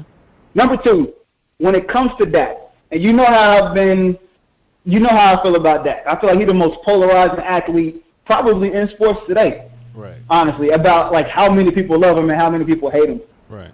I think that here's the conundrum with Cowboys fans. People always talk about trying to build the team, build the defense, build the offensive line, et cetera, et cetera. But nobody ever talks about how they want to build the team. Right? You can only build a team two ways. You can either draft or you can spend money on different positions. Okay. They pay people like Jalen Smith. They pay La'el Collins. They pay Ezekiel Elliott, who has become a turnover machine. And now Dak is looking to get paid. So you know you can't do it with salary cap. The only other way you can do it is through the draft. Okay. So now I'm looking at the situation and I got to ask myself, can Dak take me from being 9-7 to 13-3? Or can he give me 11-5 with our current roster and take me to an NFC title game or to a Super Bowl? And honestly, I don't know the answer to that question because I've always been like, I'm not really a big fan of Dak. I think he's good, not great. But this season, watching the Cowboys without Dak, I've gained a lot of respect for how Dak controlled our offense. I will be the first to admit that. And I think the last time I talked to you was the Atlanta game. The conference has been locked. It's different. Mm-hmm. Dak is different. I had to come on and eat a lot of crow that game because I saw Dak come back against Atlanta. Mm-hmm. That being said, do I trust Jerry Jones and Mike McCarthy if we're going to build through the draft and pay Dak all this money to hit on these draft picks? Don't you think that we're when you say that the Cowboys are a better team drafting than they are bringing in free agents? I mean, clearly that's the case since they just cut like all their free agents, fam. I even think that we can more better efficiently build the team through the draft because we get multiple draft picks every year. You know what I mean? If you sign 3 or 4 free agents, then you just gonna get them older play. Well, not I don't want to say older, right? But you get these players. They may be established, but they're gonna be expensive for the next 3 or 4 years. I would rather have the young players with the option to sign them. You see what I'm saying? I think you could do a lot more with 1 year, 2 years, 3 years full of draft picks. I think you can build a team better that way. Well, and again, I think that's just the conundrum. Like, I hate when people be so pro-Dak, and again, I'm pro-Dak. But I hate when people be so pro-Dak that they act like there are no questions to ask about Dak. Like, I think it's completely fine when you consider all of the variables. Like, damn, are we going to be able to actually do something with these draft picks if we trade back from this spot, and et cetera, et cetera, and sign this money? Watch this. On that point, that's a great point. So let me say this. Dak is not perfect. Dak is not the best quarterback in the league. I think he's top 5, whatever. But what I do know from Dak, I know Dak can win football games. I know he can drive this offense. And I know the quarterback position is valuable and hard to evaluate. You see what I'm saying? So I may be pro-Dak, but I'm not stupid. Like, if I had the chance to pick out of Dak and Pat Mahomes, I'm not just going to pick Dak just because I like Dak. I like Dak more than a dice roll on a draft pick at quarterback when draft picks at quarterback are notorious for not hitting. You see what I'm saying? That's where my whole argument and most of my passion comes from. If you finally hit at quarterback, then just hit at quarterback. For example, I think Dak Prescott is better than Ryan Tannehill, right? But if you have Ryan Tannehill and you can win games with Tannehill and you have a formula with Tannehill, don't just cut Tannehill just because you can cut Tannehill. It's hard to find quarterback. And if Tannehill works for you, then make it work. I think Dak is better than Kyler Murray. I think Dak's better than Lamar Jackson right now. There's some Ravens fans that's questioning Lamar Jackson. That shit is crazy. But if you find a formula that works for you, dig on your formula. Stop just trying to be the smartest guy in the room and say, well, I'm going to follow analytics and I'm not going to pay Dak Prescott and I'm going to bring in a rookie and do just as good as him. You hope you can until you don't. Yeah. And you draft Carson Wentz or some dumb shit. Go ahead. Yeah. And two more points before I make my last one, man. Like, number one, my hesitation on draft picks, right, is Dallas has shown they can even draft well and still not use the pieces that they like the way they're supposed to be used. For example, I heard you talk about Connor McGovern the other week, fam. Yes. How come Connor McGovern ain't been playing, fam? I think that's if he gonna look this good. I think say one more time. I think that's simply because Mike McCarthy incompetent. But you just can't expect everybody. You can't expect everybody to play the guys just because you want to play them. I mean, they may have their favorites, but for the most part, incorporating, like Galmore, Tyler Biadasz, incorporating Diggs and CD, I think we've done a pretty good job of getting those guys on the field. It's just that I need Mike and them to be aware enough that McGovern at guard is better than Terrence Steele at tackle. That's my only problem. Well, and you watch more film than I have, so I'm going to defer to you on this. But it seems to me like it was, in case of emergency, break glass, play all the young guys, and cut all the free agents. Sure. Instead of, like, giving the young guys – and I still ain't seen Bradley and I, hardly. Sure. But instead of giving the young guys a chance to run. So my only other Dak point is, to me, the Cowboys are kind of like Toronto without Kawhi. Like, they're a super talented roster. They're very good, but they're just not NFC contender-ish. And it's not to that fault. Like, I agree with the person who said that it's on the GM to put a team around that to have them competing for a Super Bowl. I just think that your conundrum is if you give all this money to Dak and you don't hit on every single draft pick, you the Toronto Raptors without Kawhi. I don't think that's fair. You 10-6. I don't. Okay. I don't think you have to hit on 7 draft picks next year, just to have a good team with Dak. I think Dak has. I think the offense that we have currently is incredible as is, and I think with that offense working, I don't think our defense has to be top tier. It's just that, and every time I say this, people act like they didn't just hear me say this, and they just skip right past the point. That defense is the worst defense I've ever seen in my life for a couple of reasons. You know what I mean? Absolutely. So in my mind, I feel like if we had a better one tech, a corner to play opposite of Diggs, and a better safety, that moves us from 32 to at least 25. And look, we may be better than that, but at least 25, just by getting Darian Thompson on the field and just by simply getting healthy. I think we can win ball games with a 25th ranked defense. My counter though is, again, it's the Toronto Raptors. You act like I said they was like ass. Damn, the Toronto Raptors was very good without Kawhi. Like, they was a 1 or 2 seed in the East without Kawhi. Played very good in the regular season, which is what I think the Cowboys can do. But when LeBron was in the East, LeBron was shooting turnaround fadeaways from the three-point line because he just knew the Raptors wasn't a contender. And that's how I feel if they were to sign Dak and go into this next season with the same team if they don't hit on draft picks. Mm-hmm. So, and you're right. We're a couple of pieces on the defense away from being like an average defense. Sure. However, how many 1 techniques or 3 techniques have we drafted, fam? How many? Not many.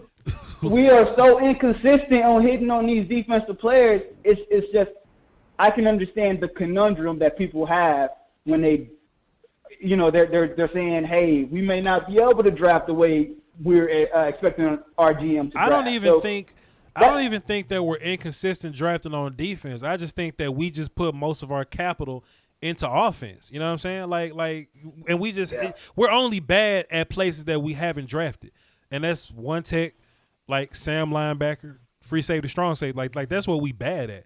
But like we bad at at second corner because Cheeto hurt. You know what I mean? Like if Cheeto and Diggs were actually playing, we'll be fine. You know what I mean?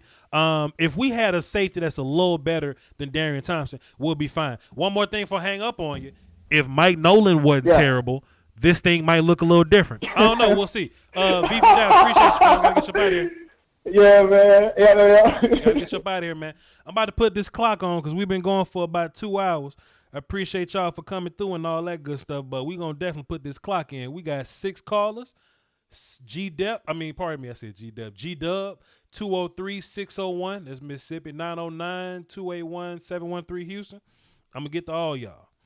Let me go to my clock, though. Let me put a little time on the clock. Because we got a little clock game going on. We're going to get some clock game in here. Just like that. All right? And we're going to go in that order, too, just like I called him. So, G-Dub is up first. G-Dub, what's happening? Yo, what up, Voch? How you, man? What's up, my guy? Coolin'. What's that? What you got for the show? Ain't too much, man. It's interesting because I don't know how it always happens like this, but right before you get on, you seem to talk about exactly what I wanted to ask you about. So let's do it. Instead of me hanging up, I figured I'd stay online. But listen, so far I hear a lot of people talking about Dak, man. I hear a lot of good things, bad things, whatever. I know the clock's running, so I keep it super, super short. But one of the things I wanted to make sure I threw in there, man, is I love Dak. I like Dak as a quarterback. I love him around. A lot of people are saying he was, had big numbers this year. He was going to be the MVP, this, that, and the third.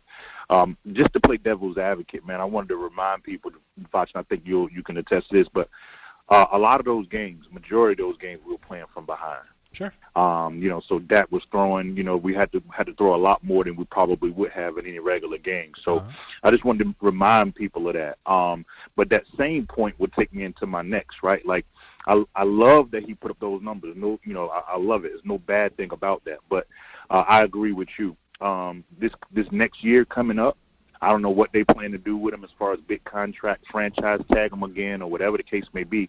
I agree that keep the offense and everything the same. I like the way the offense looks. Don't change anything there. Just go to our defense.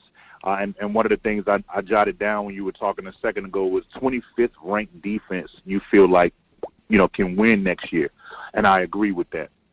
I'm not going to say conundrum 50,000 times like my man said a second ago. He might have just got that one. He might have just found that word today. He used it 80 times. But for me, my question is this, Voch. On the defense, for me, I would like to see draft-wise either. I think my secondary is definitely my biggest thing. Because I don't really have a whole bunch of faith in my safeties. I see Xavier Woods. I think he's on the decline, to be honest. So you mentioned Darian Thompson. I'm thinking in the draft we probably go safety, man, and then corners. Safety and then linebackers would be my first option. And I heard you say you would move back a couple times too in the draft. Yeah. So we probably, if we finish, the way we've been going, we probably have top 10 pick, right? Mm-hmm. You're saying trade back, or depends on who's available in those spots. I would like to trade back regardless. And me and you on the same page that I would like to address defense. First and foremost or whatever. I think that's the priority here, but I think where we differ is where we want to draft in particular. You said you want to draft corner and safety. Okay. Wait, no. You said linebacker and safety is what you said. Yeah. Secondary could be. I would go with a corner or a safety, but I would lean more towards safety first, but over a corner, yes, and then a linebacker. Just because, man, I hate to say it, man, and I hope Jalen doesn't hear it, but I'm losing it for Jalen, man, and it hurts me to my heart. I don't know what it is. I don't know if it's scheme. I don't know what it is, man. But I'm losing it for Jalen, man. So I'm thinking maybe linebacker is my next, my next piece. Go ahead. I'm sorry. I think that we're different in that I only want to like my first priority. I want D tackle and cornerback because I feel like if your D tackle situation is straight, in which it hasn't been, but if that's straight, then your corners and safety. Your ends will be better. Your linebackers will be better. And if you got better pass rush up front, your DBs inherently get better. You know what I mean? So in my mind, I would like to go D tackle first. Are you saying that? Go ahead. Are you saying that? and I think you just broke it down. But a lot of times when you think about linebacker work, I just saw those two guys just, more or less in the wrong spot. So so maybe that is, there's missing gaps. Period, completely. Sure. So you're saying defensive tackle would prevent the offense from getting to that level, to the second, to where the line, or what do you mean? Why defensive tackle first? Because they're on the defensive line. I think a lot of that's going on with the linebackers. I think they would be better if they had a better set of tackles in front of them. Also, I think a lot of what's going on with them is they doing what they coach to do, or they not doing what they coach to do. I think if we had a better coach with a better message, with a better situation, I think they'll play a little different. Because Van Der Esch and Jalen wasn't always playing like this. So I just find That's that exactly interesting. right. Now, go ahead. No, you're exactly right about that, because before this year, I did say that Van Der Esch, and before the injury, of course, I did say Van Der Esch and Jalen Smith together were one of the best linebacker duos in the league, up and coming. So because I haven't seen that wolf, the little wolf call Van Der Esch used to do. I haven't seen that for all season, if I'm not mistaken. Yeah. But okay, I see what you're saying there. It falls more on coaching than actual personnel or player productivity. So I'll take that. Go ahead. That's all I got, and it's clock game. I mean, I paused the clock because you had a good call, but I mean, we basically on the same point. I just feel like if you have a good nose, right, like a really good nose tackle, I think your 3-tech gets better, your ends get better, your linebackers get better, and Jalen, we may be in a situation where we just kind of got to deal with him, you know what I mean? Like we just may not have an option to move on from him. So if you got to play with Jalen, just like you may have to play with Zeke, then just fix the situation around them to make that situation the best you can. You know what I mean? The best you can for them. Yeah. But I'm gonna get your body here, though, man. Good call. Hey, I appreciate you, man. Thank you for everything. You have a good one. Appreciate G-Dub. I let G-Dub kind of slide a little bit because he platinum. I gave him more time. The rest of y'all on this clock, though. The rest of y'all on this clock, 203, 601, and 909 in that order. Hang tight. But up first, we got 203. What's happening, 203? Hey, man, this is Mike Live out of New Haven, Connecticut. Appreciate you taking my call. What's good? I also appreciate you putting out that film session about Tony Pollard. I was missing all those film sessions you were dropping like last year. Mm-hmm. One thing I wanted to talk about, though, is I do think that we need to address linebacker, because the way we fallen in run defense is just abysmal. It's unacceptable how far we fallen in terms of run defense.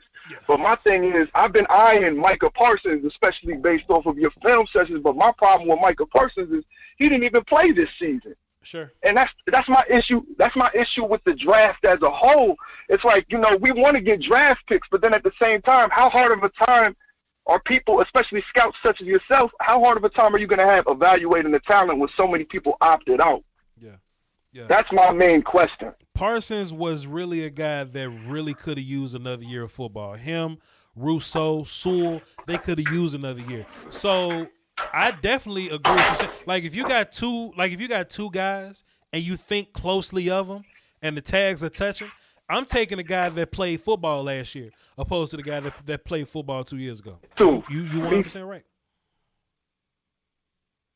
Go ahead. Hello. Agency, but I think a lot of our problems that we're really going to have to address next year lie with free agency, and so much of that is tied up with Dak's contract. And also, there's so many positions we have to address on defense. My question for you, my next question is, do you think Mike Nolan is still going to be here next year? Probably not, because they got to fire somebody, and they're not going to fire. They're not going to fire Mike McCarthy. So Mike Nolan probably fall on the sword. So that's that. So how does that affect the draft as far as our personnel? Because he's running that 3-4 hybrid thing.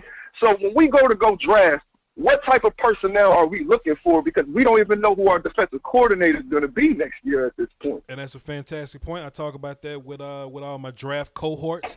They're going to have to make a decision because we ain't really got an identity right now. We just kind of compiling both types of guys, and we just sound like somebody getting kidnapped over there, man. What are you doing? I'm at work, man. You working on putting somebody in the trunk, goddammit. But yeah, at some point, man, somebody's gonna have to figure out the identity of this thing, and once we figure that out, then we'll draft accordingly. But we don't know yet. Yeah, man. I guess it's PBA for now. Yeah, BPA, best player available. We'll see. Because What's your name, man? everything. Mike Lodge. All right, we got Mike on the phone. I'm gonna put you down, Platinum, Mike. This was a good call, but that's your time. I do got to get up out of here because we got to move on. But good call. Call back, Mike, and I'm gonna know it's you next time. Appreciate you. I appreciate it. Yeah.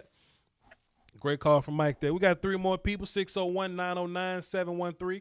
Then we're going to wrap this baby on up. All right? We're going to wrap it in the butcher paper, you heard? 601, what's up, Mississippi? Hey, what's up, boss? Cool. What do you think if he can't sign Dak, if they franchise tag him? Do you think we should draft another quarterback? If we don't sign Dak, I'm going to whatever team he going to, and I ain't going to drop no more Cowboy film because that's just how life works. So if he end up going if he go to the Bears or something, I'm gonna start doing Bears content because that's just how I feel.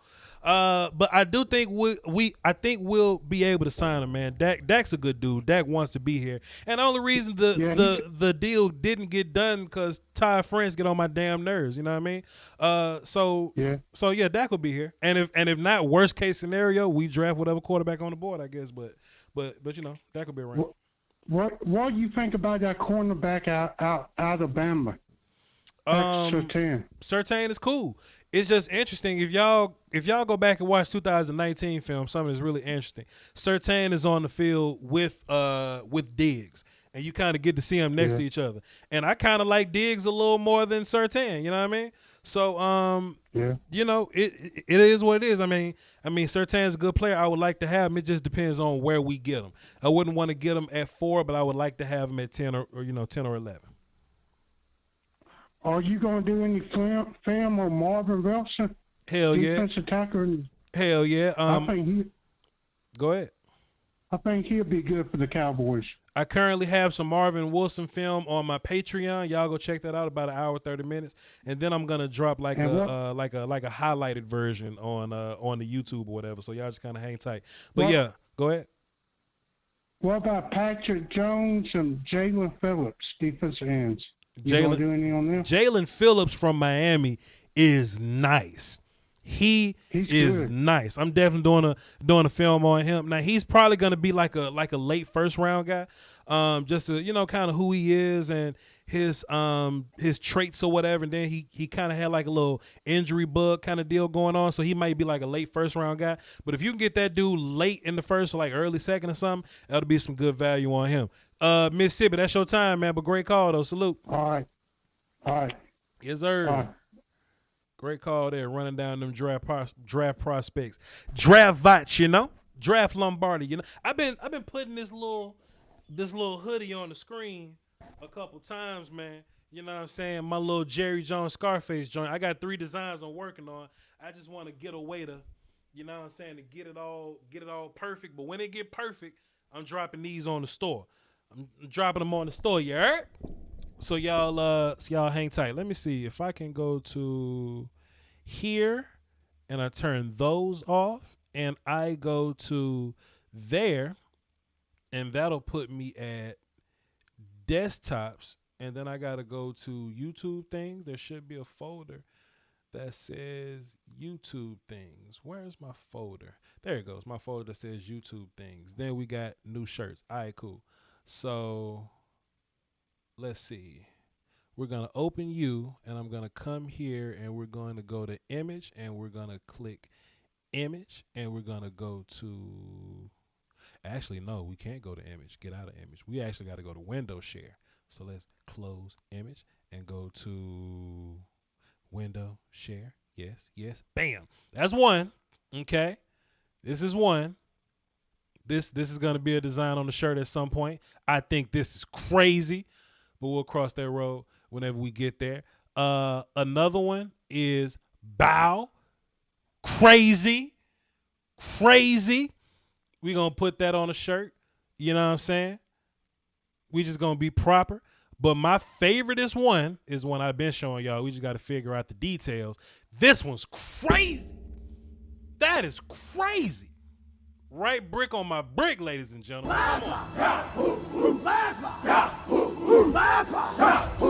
Come on. We gonna make sure everything good to go. We're gonna make sure everything looks good, and once we get everything worked out, we're gonna put the hoodies and the shirts on the store, man. Them choices are the best work I've done.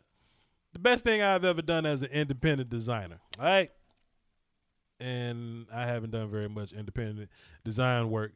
But, ladies and gentlemen, the shit's crazy. We're gonna get back to the phones on Clock Game. We got 2 more calls to go.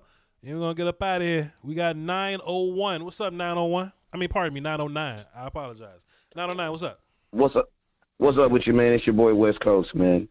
Hey, Voch, man, I'm listening to your live, and I got one question when it comes to draft. What's that? Who is your number 1 D tackle so I can fall in love with him? I just want his name because I know my time is short. Who's your number 1 D tackle?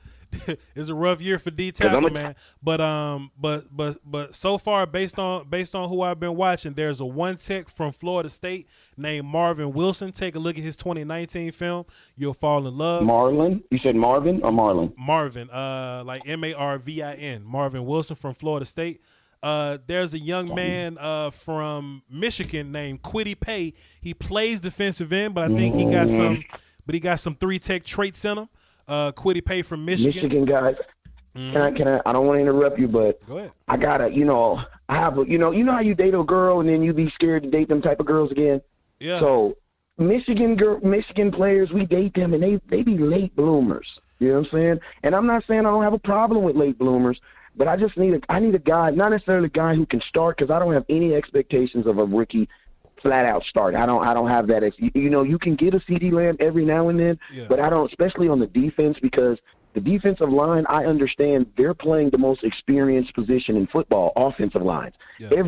Nobody really starting rookies on their off. If you're a rookie starting the offensive line, you're either on the Dallas Cowboys offensive line or you're Ryan Ramczyk or a monster. Yeah. Like, those are the only circumstances. For the most part, people have their offensive lines together. So it's like, that's why I'm saying, who's a guy you think who can actually – this is a hard question, but who's a guy you think can contribute? And the reason why I asked this, Voch, is because of this. As much as I want offensive line, because I saw what happened, if you asked your team right now what was the one problem they could not overcome, and when you got to go look at the problems in the wins, even when we win, what is the one thing we cannot do? Stop the run. That scares me. I think the problem with that is unless you have a top 10 talent type of guy, it's hard to get D linemen to come in day one and be super productive or be great. They can be rotational guys. They can be developmental guys. But, you may say that Michigan D linemen have a problem developing. I think most players have a problem developing because they walk into college and they're the best guy on their team. I think when you walk into the league, you walk with these grown men that have nuance, that have technique, that have experience. You got to learn how to beat those dudes. And if you're not a Aaron Donald type guy, you're going to have problems year one. So my thing is, the guys that we drafted this year, I would like for them to be contributing players, auxiliary guys that play behind Tristan Hill, that play behind Neville Gallimore, whatever we end up doing, Antoine Woods. But then next year and year after that, that's when they end up being the top tier guy that you want to be. You know what I'm saying? Okay, my last question. No, I got one more question on this, but one on and then on something on Dak. All right, then what are your thoughts on this then? Right, because I think the Cowboys, think about this, Voch. We even overcame losing our quarterback. Why? Because we have a quarterback that, Andy Dalton, he's not Dak, let's be real. But he has his opportunities and he's played decent at times, right?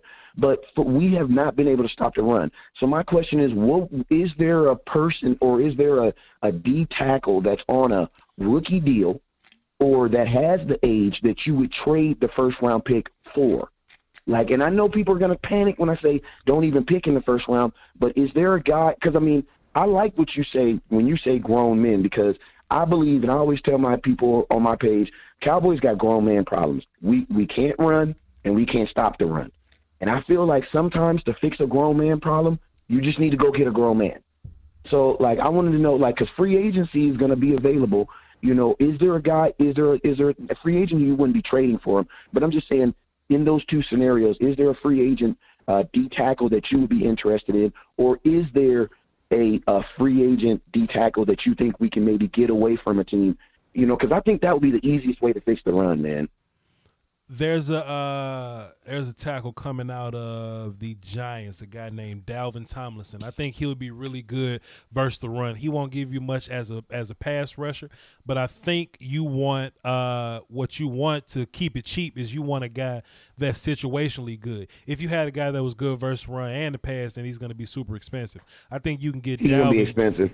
I don't think Dalvin's gonna be too super. I don't think Dalvin's gonna make like $20 million. Like Dalvin's probably gonna make like 10 or 15 or something. But I don't want to go get free agents no way, because I don't think we're gonna have the money to do it. I don't want to get free agents. I don't want to deal with deal with nothing like that, or like trade my first round pick. How dare you? I don't want to do that. But you just got to roll with the guys that you have. So if we draft D tackle, you're gonna be leaning on Tristan. You're gonna be leaning on Neville. It's just that what you want is when Antoine Woods come off the field and the long name kid that I don't really know, the Owen kid, the light skinned kid. That kid, the light skinned kid. Sure. When Antoine Woods come off the field, you don't want him to come out. When Antoine Woods come off the field, you want Marvin Wilson to come out, and that'll be a better rotation deal for you. Because his defense ain't like the defense not going to be top tier tomorrow. They just cannot be 32nd. You see what I'm saying? Yeah. And then also, like, in my heart, I feel like if Nolan's here, we're still going to play around with that 3-4. So I feel like you got to have a guy in the middle who can kind of play both. Because, like, I think that's what we saw with Poe in the transition, is because we had a guy that was really, really good in one scheme, but wasn't as good in another scheme. So it's like when we wanted to do that switch, you had a guy standing on the sidelines. So it's like that was kind of my thought. But my last thing before, and I'm trying to get that platinum, man. So, hey, but listen, this is my last thing. For anybody that's on Dak Prescott, for anybody that's talking about, this is the most amazing thing about Dak Prescott, right?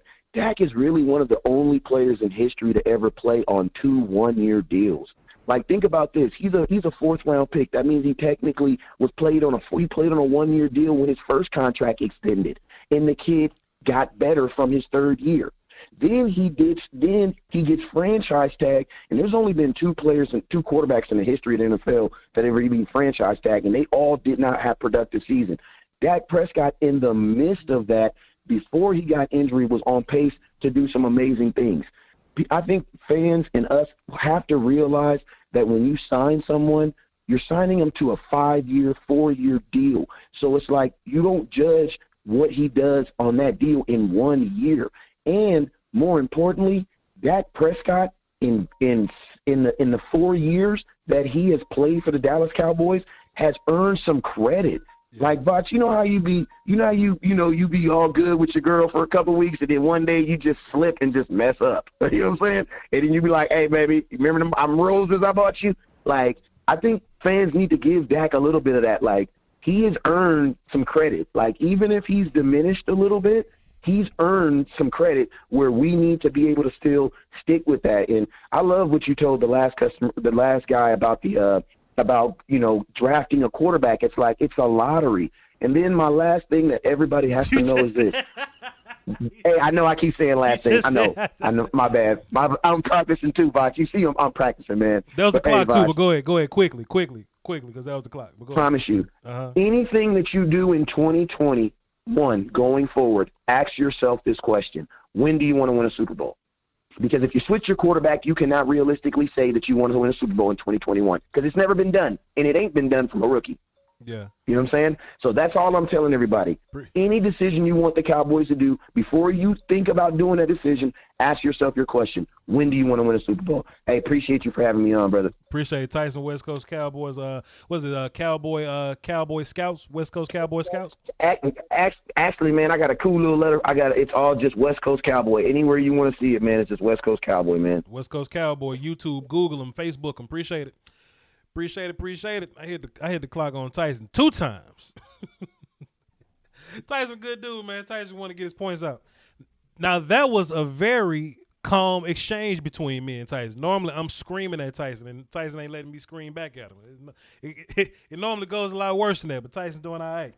Last call for clock game, and I got to get up out of here. 713 Houston, what's happening? Who this? Hey, how you doing, Voch? It's Herman. It's been a while since I called. What's good, player? What you got for the show? Not much. I have two questions. I'll keep it short. So, I know Mike Nolan's going to be out of there, by the end of this year. He got to be gone. So I was wondering, how do you feel about Greg Williams or Robert Saleh from the 49ers? I don't want no old people, man. I want to give me a young coach, bro. I'm trying to find me a young, innovative coach that ain't just stuck in his ways, that's trying to revolutionize what we doing on damn defense. We had a guy in Eberflus and we let him go. You see what I'm saying? So I just want somebody young. Yeah, that was that was killer. I loved him. But, okay. And then also with our free agents, I know we talking about, get the draft, stockpile picks and everything, but we also have a couple of free agents that are going to be gone. Besides Alden Smith, who do you want to bring back? I would love to bring back Alden, and if we can get Cheeto for cheap, just to kind of lighten up that blow that we're gonna take at corner, because you might need multiple corners, I'll sign Cheeto to to a relatively short deal. But besides that, that's all, man. All the rest of them can go. Okay. Now even Sean Lee, bring him back a little bit. Well, Sean Lee's the GOAT, but I don't know. Sean. If Sean Lee come back for $38, I'll take him. Yo, Herman, good call. Appreciate you, player. Yeah, there. Salute. I just put you down as Herman, so I know it's you. Listen, y'all, great show. I had to fuss at a couple people, had to scream on a few others, but that's part of the game. That's the way the game goes sometimes, man. But follow me on Twitter, VOCHLOMBARDI. Hit the like button, subscribe, all that good stuff. Hit the notification so you know when I'm dropping random ass film sessions and live streams just like this was. And all that good shit, man. I appreciate y'all, man. I appreciate y'all for being here with me. This middle of the day, I normally don't do live streams while the sun was out. I'm going to address these super chats before I go. And then we're going to get up out of here. Let me say thank you. JD, one more time, dropping a $100 in the... God damn.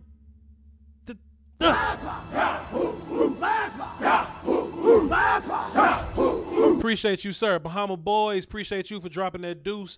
Boy Bangley YouTube, he dropped 2. He says, hey, Voch, Lieutenant Dan doing a Trey Lance film session right now. I saw a couple people talking about that. Ethan dropped a 5 in the super chat saying, please hang up on this guy. He was talking about my guy that called in twice to talk about that. And Aegon Stark, if you watch Game of Thrones, you know what that means. Nene does not know what Aegon Stark means. Is he saying rebuild or just replace Dak? Teams don't rebuild and finish 5-11 the same year. Shaking my head. He just said replace Dak. He wants to bring in Justin Fields to replace Dak, but Voch ain't having that nonsense. Appreciate all y'all for dropping y'all super chats, all y'all contributions. I'm about to take a nap, wake up, play a game, and then work on some film later on. Y'all hold it down for the Doski Woski. The Peasky Whiskey is free, man. Salute.